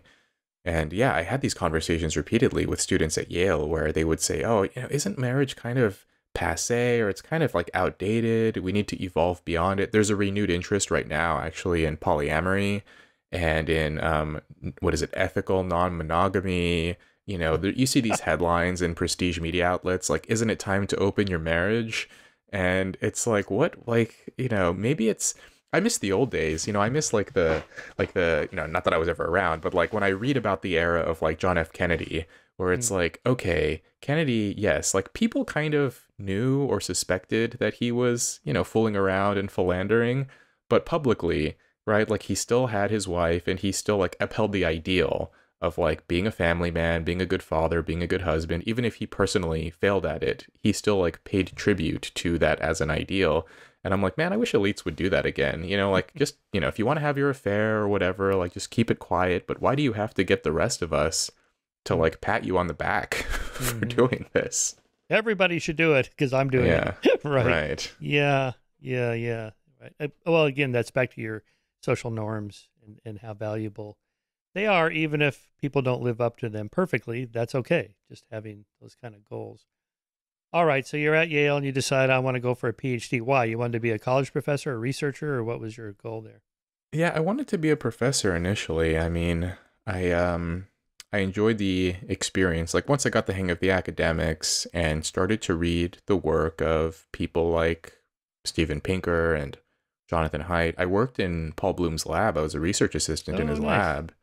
And yeah, just interacting with and learning all these. So like, yeah, being a professor it seemed like an ideal job, being an academic and living the life of the mind. And I've always been kind of a curious person. I've always read a lot and been, interested in these kinds of questions around psychology, human nature.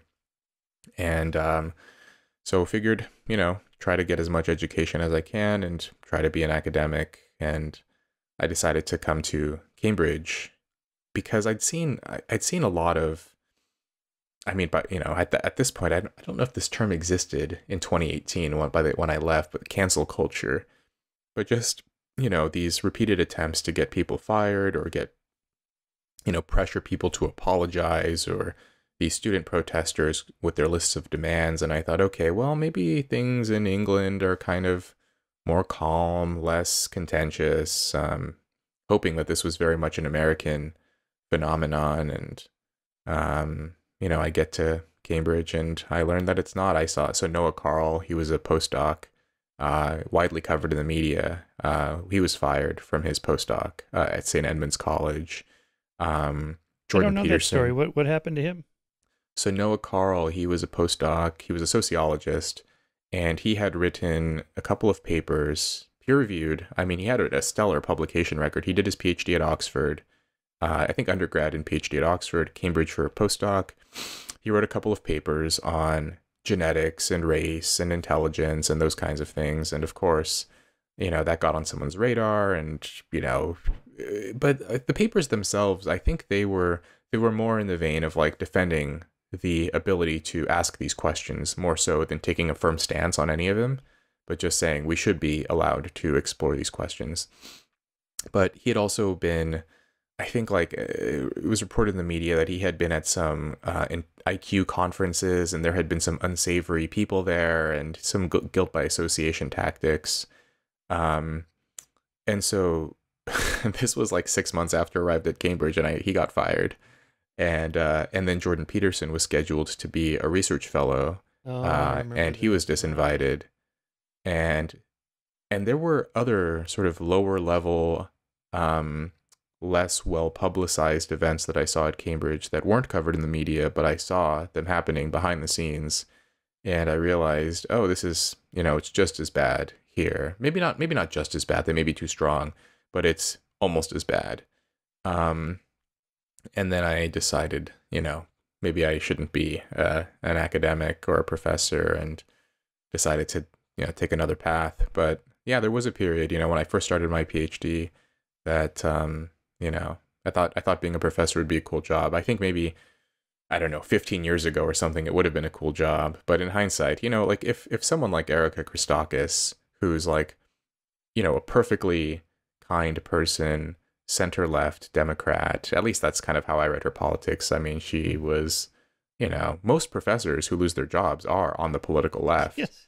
And right. So I thought, like, I'm probably not as, left as they are. I mean, I'm probably, I don't know, like, it's funny. Like the other day I was hanging out with some Cambridge academics, a couple of postdocs, and they referred to Steven Pinker as right wing. Yeah, and right. And so, it's so funny because, like, when I was in the military, I was the token liberal, Michael. Like, like my military, but like they would badmouth Obama or whatever, and I would defend him. I'm like, he's not so bad. Come on. Like, I was the token liberal in that environment. And then I get to Yale and then Cambridge, and then I become the token conservative. And I'm like, my views haven't changed at all. It's just the people around me. And so I figured, like, it's probably not the right path for me. Yeah. Oh, yeah, totally. No, I know Steve quite well, Sam Harris, Richard Dawkins. These are all very right in the middle of the bell curve liberals. I mean, just sort of Obama, Hillary, just all right down the line on pretty much every issue. And yeah, they're now considered, at least if not conservative, gateway drugs to the right or something like that. It's just ridiculous. That's how far it's come. What do you think is the motive of cancel culture mobs like this? I mean, it's one thing to say, I don't really like this guy's opinions, I'm not going to his speech, or I don't like this professor, I'm not going to take his class. Why the extra step of, I'm going to see if I can get this guy fired? We're going to ruin his life utterly. What is the motivation there, in your opinion? I mean, I think there's a bit of, I think it's exciting. I think like when young people, when they have a goal, when they feel like there's a sort of evil presence in their midst, for them to sort of unite and take that person down, I think there's something thrilling for a lot of young people about that. And, it's so funny because like in a lot of cases, they don't act like the people who are calling for them to be fired, they seldom, or if ever, draw like direct quotes from that person. It's sort of, this person is a misogynist, or this person is racist, or what have you. But then if you ask them for direct quotes, well, what specifically? And they'll, at best, they may take something out of context, but often they'll get mad that you even ask for evidence in the first place. Mm-hmm. And yeah, I think it's this sort of thrilling mentality of taking someone down. I think elsewhere, Jonathan Haidt has made this suggestion about how, a lot of young people view these campuses as like sacred spaces. I don't know if I buy that quite as much. I mean, like these are just like most young people at elite universities. I don't think they think in those terms. I don't think they view the campus in that kind of way. I just think, they have a very, strong opinion about who should be allowed Well, to that speak and who woman I shouldn't. mentioned that was shouting at Nicholas Christakis, she said, "This is our home." What do you Yeah. mean by that? Well, okay, so I mean that was an interesting point because one way to interpret what she said was that Silliman College, where Nicholas and Erica Christakis, they were the master and associate master of Silliman College, where the students reside. That's the residential college. That's where they live. And so she could have just been saying, like, this is our home, meaning, like, I sleep here. But that doesn't excuse, like, okay, you sleep there, but that doesn't mean people can't say what they want. Like, you can still express yourself. And the person who has been tasked with overseeing the students, if he or his wife want to send an email, it's an email. Oh, like, it's so ridiculous. It was just an email. It wasn't like he knocked on your door and said, like, hey, like, I love cultural appropriation. Like, he just, like, they sent an email. You can delete the email and act like it never happened, and that's fine. But I think, like, that's maybe what she was getting at, but a lot of these students in general, they just don't like having to confront uncomfortable ideas. I think they're used to always being right. I just read Thomas Sowell's memoir, and he writes about his experiences. So he arrived at Harvard also kind of having a difficult life, and he was in the Marines, and then he arrived at Harvard later, and he writes in his memoir about how one thing he didn't like about Harvard was this very, like, smug attitude that, if all of us wise, Harvard students and graduates believe something, then of course it must be true, because after all, we're at Harvard. And I think there's a bit of that. I mean, I saw that at Yale too, that, we're the best and the brightest. And if we all agree that you shouldn't say this, or you shouldn't be allowed to have that opinion, then we need to remove that person. We're all right. Wait, we're on the right side of history. You don't mean Glenn Lowry, do you? You said Thomas Sowell. No. It was Thomas Sowell. Thomas Personal Sowell. Odyssey. Glenn Lowry has a similar story about that as well. It's an interesting point I've been thinking about recently of identity politics. What's really the important element there? Is it the identity or the politics? Well, how come Thomas Sowell or Glenn Lowry or some of these other black intellectuals, Shelby Steele and so on, Clarence Thomas, why are they not championing? They're black. Well, they're Uncle Toms, or they're race traders, or they're not politically black. It's the politics more than the identity, I think. What do you think? I think that's right, because I mean, in a weird way, like, there's a lot of racial essentialism on campus, and there's a lot of categorizing people based on their race or their sexual orientation or what have you. But ideology still trumps all. Like, in a weird way, like, the way that they treat people is almost like in itself evidence that we live in a relatively colorblind society, because if you're a black person but you hold conservative political opinions, they will discard your views and try to deplatform you. But if you're just a regular basic white guy but you're hard left and you hold the right views on everything and have your pronouns and what have you, like, they will, like, allow you to speak, and they're not going to call for you to be fired or deplatform you. And so, like, they concentrate a lot on those social categories, but really ideology trumps all, which in a way it's almost it's liberal in that sense, right? That we don't care what color you are, or what your sexual orientation is, as long as you are down with the progressive cause. Yeah, I think that's right. I think there's multiple factors here going on, like your luxury beliefs. Defund the police. The people saying that can afford to say that because they live in safe neighborhoods, and where the police is not going to be defunded, right? So they're not really thinking it through. Is your luxury beliefs idea a kind of virtue signaling, or maybe preemptively saying something before the mob comes after you? Some of it probably is protection against the mob. So I don't think luxury beliefs aren't, they are similar. There's some overlap with virtue signaling, but not entirely. I think of virtue signaling as either conscious or unconscious expressions of, moral character. You're saying you care about the planet, or you care about this mistreated group or that. Luxury beliefs are, well, I define luxury beliefs as ideas and opinions that confer status on the affluent while often inflicting costs on the lower classes. And so there's some overlap with virtue, like defunding the police. I guess you could call that virtue signaling. You care about, I don't know, criminals or something. But then with luxury, it's a luxury belief in the sense that we saw what happened in the aftermath of the defund the police movement, that there was a survey in 2020 which revealed that the wealthiest Americans were the most in favor of defunding the police, and the lowest income Americans were the least in favor. And you actually saw similar kinds of patterns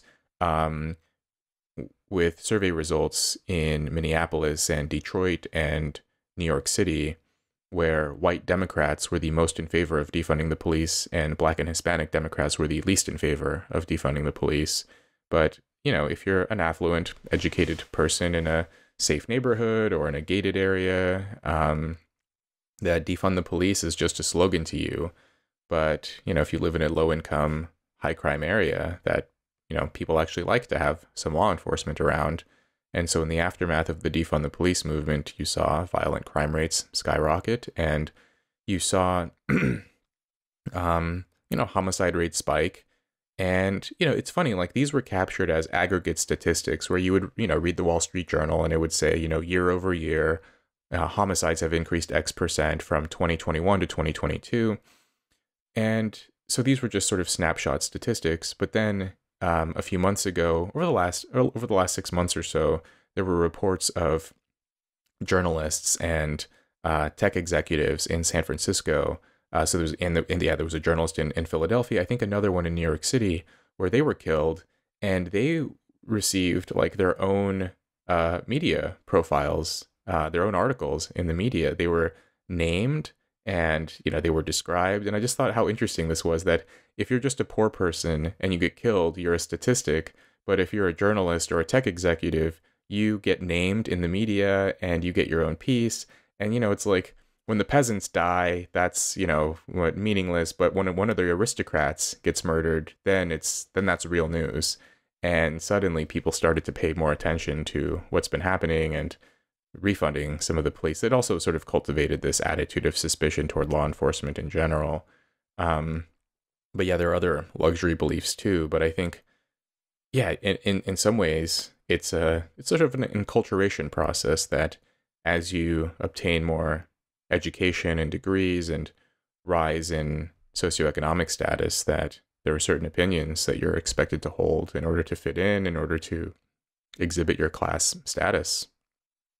Yeah, you had a couple interesting questions here. Like, if you had a choice, would you rather be top 1% of educational attainment or top 1% of childhood stability, or I guess instability, right?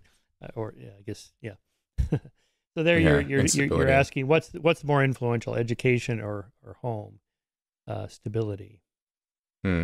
Yeah, well, I talked about that, the childhood instability or unpredictability scale, and I took that test myself, or the scale, and found that I would score well in the top 1% of most unstable childhoods in the U.S. The frequency of relocations, the frequency of people around me, the sort of divorces and separations and so on, after I was adopted, and yeah, the financial turmoil.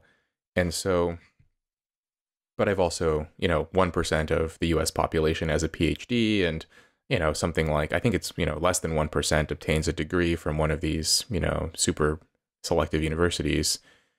And so, towards the end of the book, I describe, my recognition that, I would have traded all of this, all of the accomplishments over the last few years, degrees and the success, and, to have basically never have experienced just so much chaos and drama and turmoil in my early life, that, obviously I can't wind back the clock, and I'm trying to make the most of it. Why I wrote the book and why I communicate these experiences and talk about all of these things. I'm trying to, make the most of a bad situation, the things that I went through, and hopefully other kids don't have to go through that. But yeah, I don't think the trade-off is worth it. I,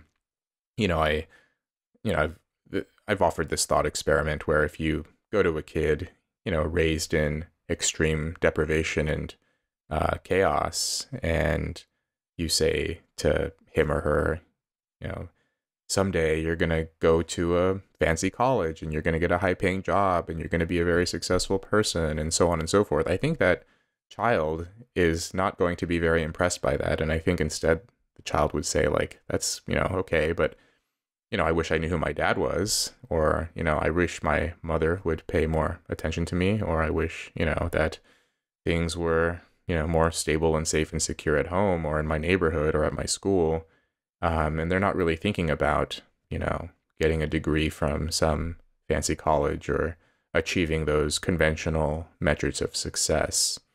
And so, I ended up being fine. My life turned out to be okay.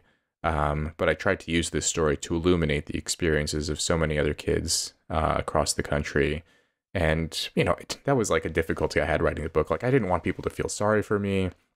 If it did arise, at the end of the book, I say, like, whatever you felt, know that I'm okay. I end the book, I'm fine. But just sort of redirect those feelings of sympathy or concern towards, a lot of other kids are going through this right now, the same situations, and some of them even worse. And in all likelihood, those kids aren't going to go to Yale or what have you. They're going to, statistically, they're going to end up incarcerated or homeless or in rehab or on the streets. And so we should be thinking about, how to help those kids too. How many foster kids are there in the United States? Do we know? Yeah, so it's somewhere in the ballpark of 400,000. And again, this number has doubled since the year 2000, Why is that? largely due to drugs. So the increased accessibility of drugs, prescription medication, the opioid crisis contributed You mean to a by lot the of this. parents? Yes, that's right. Yeah, And from then drug addiction from the part of the parents. Right. Okay. Yeah. Yeah. How old are you now, Rob? I'm 34. 34. You're Yeah. young. You have a long ways to go. What are Yeah. some of the lasting effects that you can talk about from, this horrific background you have? Do you have a difficult time with relationships or authority figures or trust in people you work with, or I don't know, whatever? Yeah. I mean, it's funny. Like I was thinking about this the other day of just one of the difficulties of growing up like poor is that the people around you, like it's just harder to trust people in general, for, reasons of like material scarcity, but also just like, if you are, a competent and generous and kind and switched on person, like you usually don't stay in those environments for very long. And so, I can just remember being like more wary, more suspicious and so on where I was growing up. And now it's like almost everyone around me is like pretty nice. Like, they have enough money. They have like, they're well fed, they're well sheltered and warm. And like people are just like nicer when their material needs are taken care of. And so, I think, I don't have as many issues with trust, but I do wonder how much of that is just because I'm around people who are just like generally nicer and more trustworthy. And as far as relationships, I mean, I used to have a lot of difficulty. I mean, I write one story in the book about, I was dating this girl and, I was just so careless and neglectful, and I was just a jerk. I mean, I was not a good person to be dating in my, late teens and early 20s.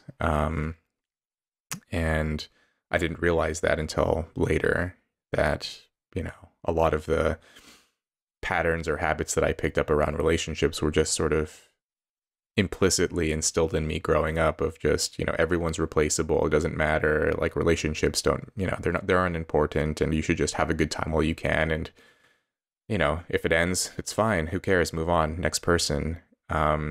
Whereas now I am more, conscious and deliberate and, who I choose to date. And I'm in a relationship now and it's fine. We're doing well. And yeah, but it took a long time to get there. Like I probably wasn't I probably like no one should have dated me until probably 27 or 28. Last year.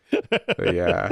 Like really, like at 21, I was like indistinguishable from like an animal or something. Like I was just like not really a good. Well, So, first of all, you're a yeah. guy, so there's that. Well, there's yeah.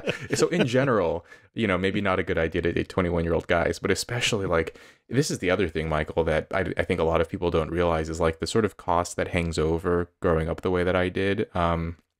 So my girlfriend, last year, was it last year? A little over a year ago, I met her parents, and we'd been dating for a few years, couple of years, and I asked her like, do your parents, once they learn how I grew up and kind of learn about me, like, how are they going to react?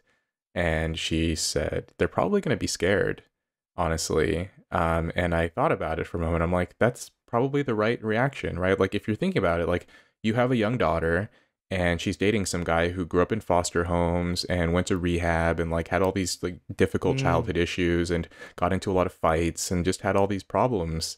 Are you going to be like, that sounds like a winner? Or are you going to think like, is he okay? Is he like the right guy for you? Does he treat you well? Like they're going to have some concerns. And, and that's, again, something like not through no fault of my own. But if they sat you down and asked you that, like, why should we trust? What would you say? Why should we trust you? Well, we don't want our daughter to have kids with you because you might bail on them.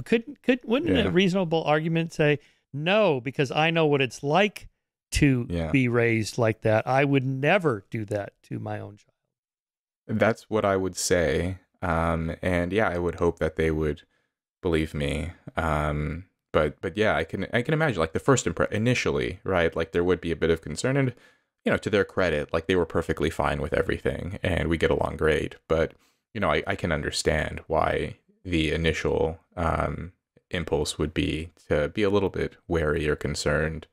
And yeah, that's, I've tried to work very hard to sort of overcome those impressions and, to just, remake myself in that way. This is one of these causality problems in social science that are very difficult. Like, why are certain parents abusive to their children? Well, because they were abused as children themselves. Yes, okay, that's one hypothesis. But what about all the children that were abused and they grow up to be loving parents? What about parents that are abusive that were raised in loving homes and so on? You have to, the counterfactuals have to be that factored in that way. So, and it's like, I use this example of, is a college education worth it? I have this lecture for my undergrads. Well, what's the measure? If it's like lifetime income, yeah. You'll make like $1.5 million more in your life if you have a graduate degree, and like 500,000 more if you have a bachelor's degree. But and so then it's just assume, well, it's the education that gets you that income. Well, not necessarily, because maybe it's your parents that encourage you to go to college and you inherited from them their intelligence and more books in the home and, guidance on how to invest your money. Maybe they gave you a little startup seed money to start your investment, and that is what generated more income. And they were raised in a healthier environment. And we know that health also leads to higher lifetime earnings, and on and on and on. We just don't know which is the factor that really makes a difference. Or maybe they all do. There was that interesting book a few years ago, The Case Against Education by Brian Kaplan. You probably are familiar with. That's right. I forgot about that. He had a very interesting figure in that book. I think he did the analyses himself, but he basically found that controlling for IQ, whether you go to college or not, it still seems to matter. It does seem to like contribute a bit more lifetime earnings, but not that much more. Which I found interesting. That is it the college degree? Is it that having the BA? Is that the thing that causes your earnings to increase, or is it just a proxy for ability, and that even if you didn't receive the degree, you'd end up being okay? I think our society, we live in such a credentialed society that like you kind of have to get the degree now to get any kind of entry point into a white collar job. But it was interesting to me that it wasn't that much more money over the course of a lifetime, suggesting that if you're a competent, smart person, like you can find ways to maybe persuade people to give you a chance even without the degree. And And, you know, I mean, it's funny, like you mentioned before, this idea of, you know, the you didn't build that, the myth of the self-made man thing of like, you know, I had to do a lot of kind of convincing of people to give me a chance or give me a second chance or to, you know, give me a hand as I was sort of going along my, you know, my experiences. And, you know, I talk about one person, I sent them a cold email, this guy who was at the School of Management at Yale. He was a Navy vet, and yeah, he responded to my email, and we talked, and he was one of the people along the way who helped me out quite a bit. And yeah, you can't just rely on your own wits, right? Like you need a little bit of your own skill set, however innate that is, but there are a lot of people along the way too, regardless of how smart you are. You're going to need some help from others. And you know, I think that's something I try to keep in mind too. Like, because now I get cold emails from people or people who ask for help and whatnot, and I try to be open and I try to be responsive to it because I know what it's like to just get, all you need is like often that one big break, just the one person who believes in you, and that can make all the difference in the world. Yeah, and also, you know, money shouldn't be the only metric. I mean, it's good to be educated because it's good to know stuff. It's nice to appreciate music and literature and art and science and architecture and all that just intrinsically. Right. But let's not discount the money either, you know, which a lot of academics do for some reason. It's good to have money, and more is better, not for the money sake, but for what it buys you: time, better food, recreational vacations, just better education for your kids, better homes, just more comfortable. I mean, it just opens up a lot. You can start your own charity. You could be the hero raising money to help people or whatever it is. All that has value that, you know, money really makes a difference in terms of just what it allows you to do and just time. Remember reading about, you know, poor people have to spend so much time just thinking about money because they don't have enough. Yeah. They never have enough. And it's just all consuming. If you have enough, then you don't have to think about it. And that's a huge freedom. Yeah. Yeah. I remember when I first moved off base. So like the way that the Air Force works is like your first couple of years you have to live on the base because you're young and the military knows you're dumb, and so they're gonna, you know, monitor everything you do. But then once you achieve a certain rank, they allow you to move off base and get your own house and like live like a human being in your own place. And so a few friends of mine got this house off base. We were stationed in McChord Air Force Base in Washington State. We got this house. And I remember I had like a little bit of money saved up, but, you know, I joined essentially broke. And then all the money I had was just, I think at this point, you know, I was receiving, I think $1,300 a month was the payment. So not much. And when we got this house, I learned that you have to pay your first month's rent, your last month's rent, and your security deposit. That just like drained my account. In addition to, you know, so all the other expenses. And so I remember I needed a belt and I couldn't afford a belt. And so I had to wait, you know, I think I went a month until my next paycheck to buy a belt. And I remember that was just in the back of my mind all the time. Like, I don't have a belt and I have to wear these pants and I don't have a belt, like little things like that. Right. And, well, now I've achieved the milestone of now I have two belts. But, you know, at that time, I remember being, how old? I was 19 years old at that time. And I just remember being kind of embarrassed and, you know, self-conscious, but because it wasn't just the belt, there were other things I couldn't afford that month either, where I had to kind of scrimp and save and like skip meals and like try to figure it out. And yeah, when you have money and those concerns evaporate, then it is nice because then you can actually turn your attention to, you know, more elevated and aspirational goals. You know, you mentioned before about, yeah, it's nice to make money, but it's also nice to learn about literature and poetry and history and science and all these things. And yeah, I mean, I you know, I think those are goods in themselves. Like, you don't have to justify those things, but, you know, I do understand like the students who say like, well, you know, I want to be a doctor because I want to make money. And, you know, I'm not really that interested in literature and art. And I'm like, no, I get it. You know, you want to make money. That's fine. But, you know, I do think there's value in those other things too. Oh, yeah, for sure. All right, Rob, we've gone a full 2 hours here. You've been very generous with your time. We'll release this on the day your book comes out, February 20th. What are you going to do next? What's the follow-up to this? What are you working on? Well, I spend a lot of time running my Substack that pays the bills. So you're making enough money on that this is your income. That's amazing. Oh, yeah, That's yeah. really impressive. Yeah, yeah. Yeah, Great. Substack it's been a great a platform for me. I mean, there was a period where after I decided not to be an academic, I thought, oh, maybe I'll go, see if I can get a post somewhere as a columnist somewhere. But, those jobs were drying up very quickly. And again, like, the media outlets were not immune from, the prevailing ideology. And so, Substack approached me and we managed to make a deal. And now, now it's self-sustaining. Yeah, I've done some other things too. I'm involved with the University of Austin, that new fledgling university Yeah. out in Texas. And I recorded some lectures for Jordan Peterson's new online learning project. I did too. And oh, you did? Oh, I good. did. What was your class? Skepticism 101, how to think like a scientist. Oh, I gave fascinating. eight lecture, 1 hour, they're about an hour and 15, 20 minutes or so in front of that Okay. live audience in that white room. Is that where you were? Yeah, yeah. Was that out in It was Miami? wild.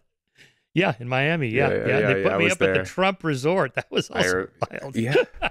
Yeah, yeah, they put me up there too. I was in the Tiger Woods villa, which was actually pretty Oh, and cool. I was in the Ben Yeah. Hogan one. So funny. Okay. Yeah. That was Yeah, no, that was a I trip. really like that. I like what Jordan's doing. I like Mhm. University of Austin, all kinds of alternatives. I don't think Yale and Harvard are going to disappear. I don't think brick and mortar No. colleges are going to go extinct. But why not just have lots of other options for anybody Yes. to do? Yeah, I think there aren't enough experiments in higher education. There's a lot of, economic capital out there and a lot of smart people. And yeah, I think it's, the time is ripe now in the age of the internet and social media and all these things that, there are, I think, other avenues to deliver, quality educations to people. So yeah, the UATX, the University of Austin is great. Peterson's thing. There are other things I'm involved in too, but yeah, at the moment, hoping, we talked about making money. If this book makes me some money, then hopefully That's that'll great. open up some other options too. That would be nice. What about any activism to help other foster kids or alter Yeah. the system or whatever? I don't know. Yeah, I'm not directly involved. I was working with the Social Mobility Commission here in the UK for a while. And I still I do mentorship things for foster kids and sort of like literacy tutoring and those kinds of things. But as far as like big scale projects, I mean maybe things will develop once the book is out. But I'm open to that too. I'm giving a talk in LA to some foster kids in a couple of months too. So Nice. yeah, I still try to maintain some involvement with those groups and communities. Well, your book will probably open up a lot of doors like that where you can become the mentor. Yeah, I'd be I open mean, to that. basically, they'll just say, I want to do what you're doing. What do I do? Okay, step one, join the military. Yeah. Well, Or something. yeah. No, I mean, it isn't rocket science, right? I mean, there's this certain simple formula, graduate from high school, get a job. If you're going to have kids, get married first and The stay success married. sequence. It's not really difficult. Yeah, that's like that. I think that it's such a simple message, and if you we mentioned before, if you grow up around it, it sounds trite. But if you put those 3 bullet points in every sort of low income high school, public school in America, I think that would have like some non-trivial effect on kids' lives. Yeah, totally. Yeah. All right, Rob. Thanks for your time. Very generous of you. Good luck with the book.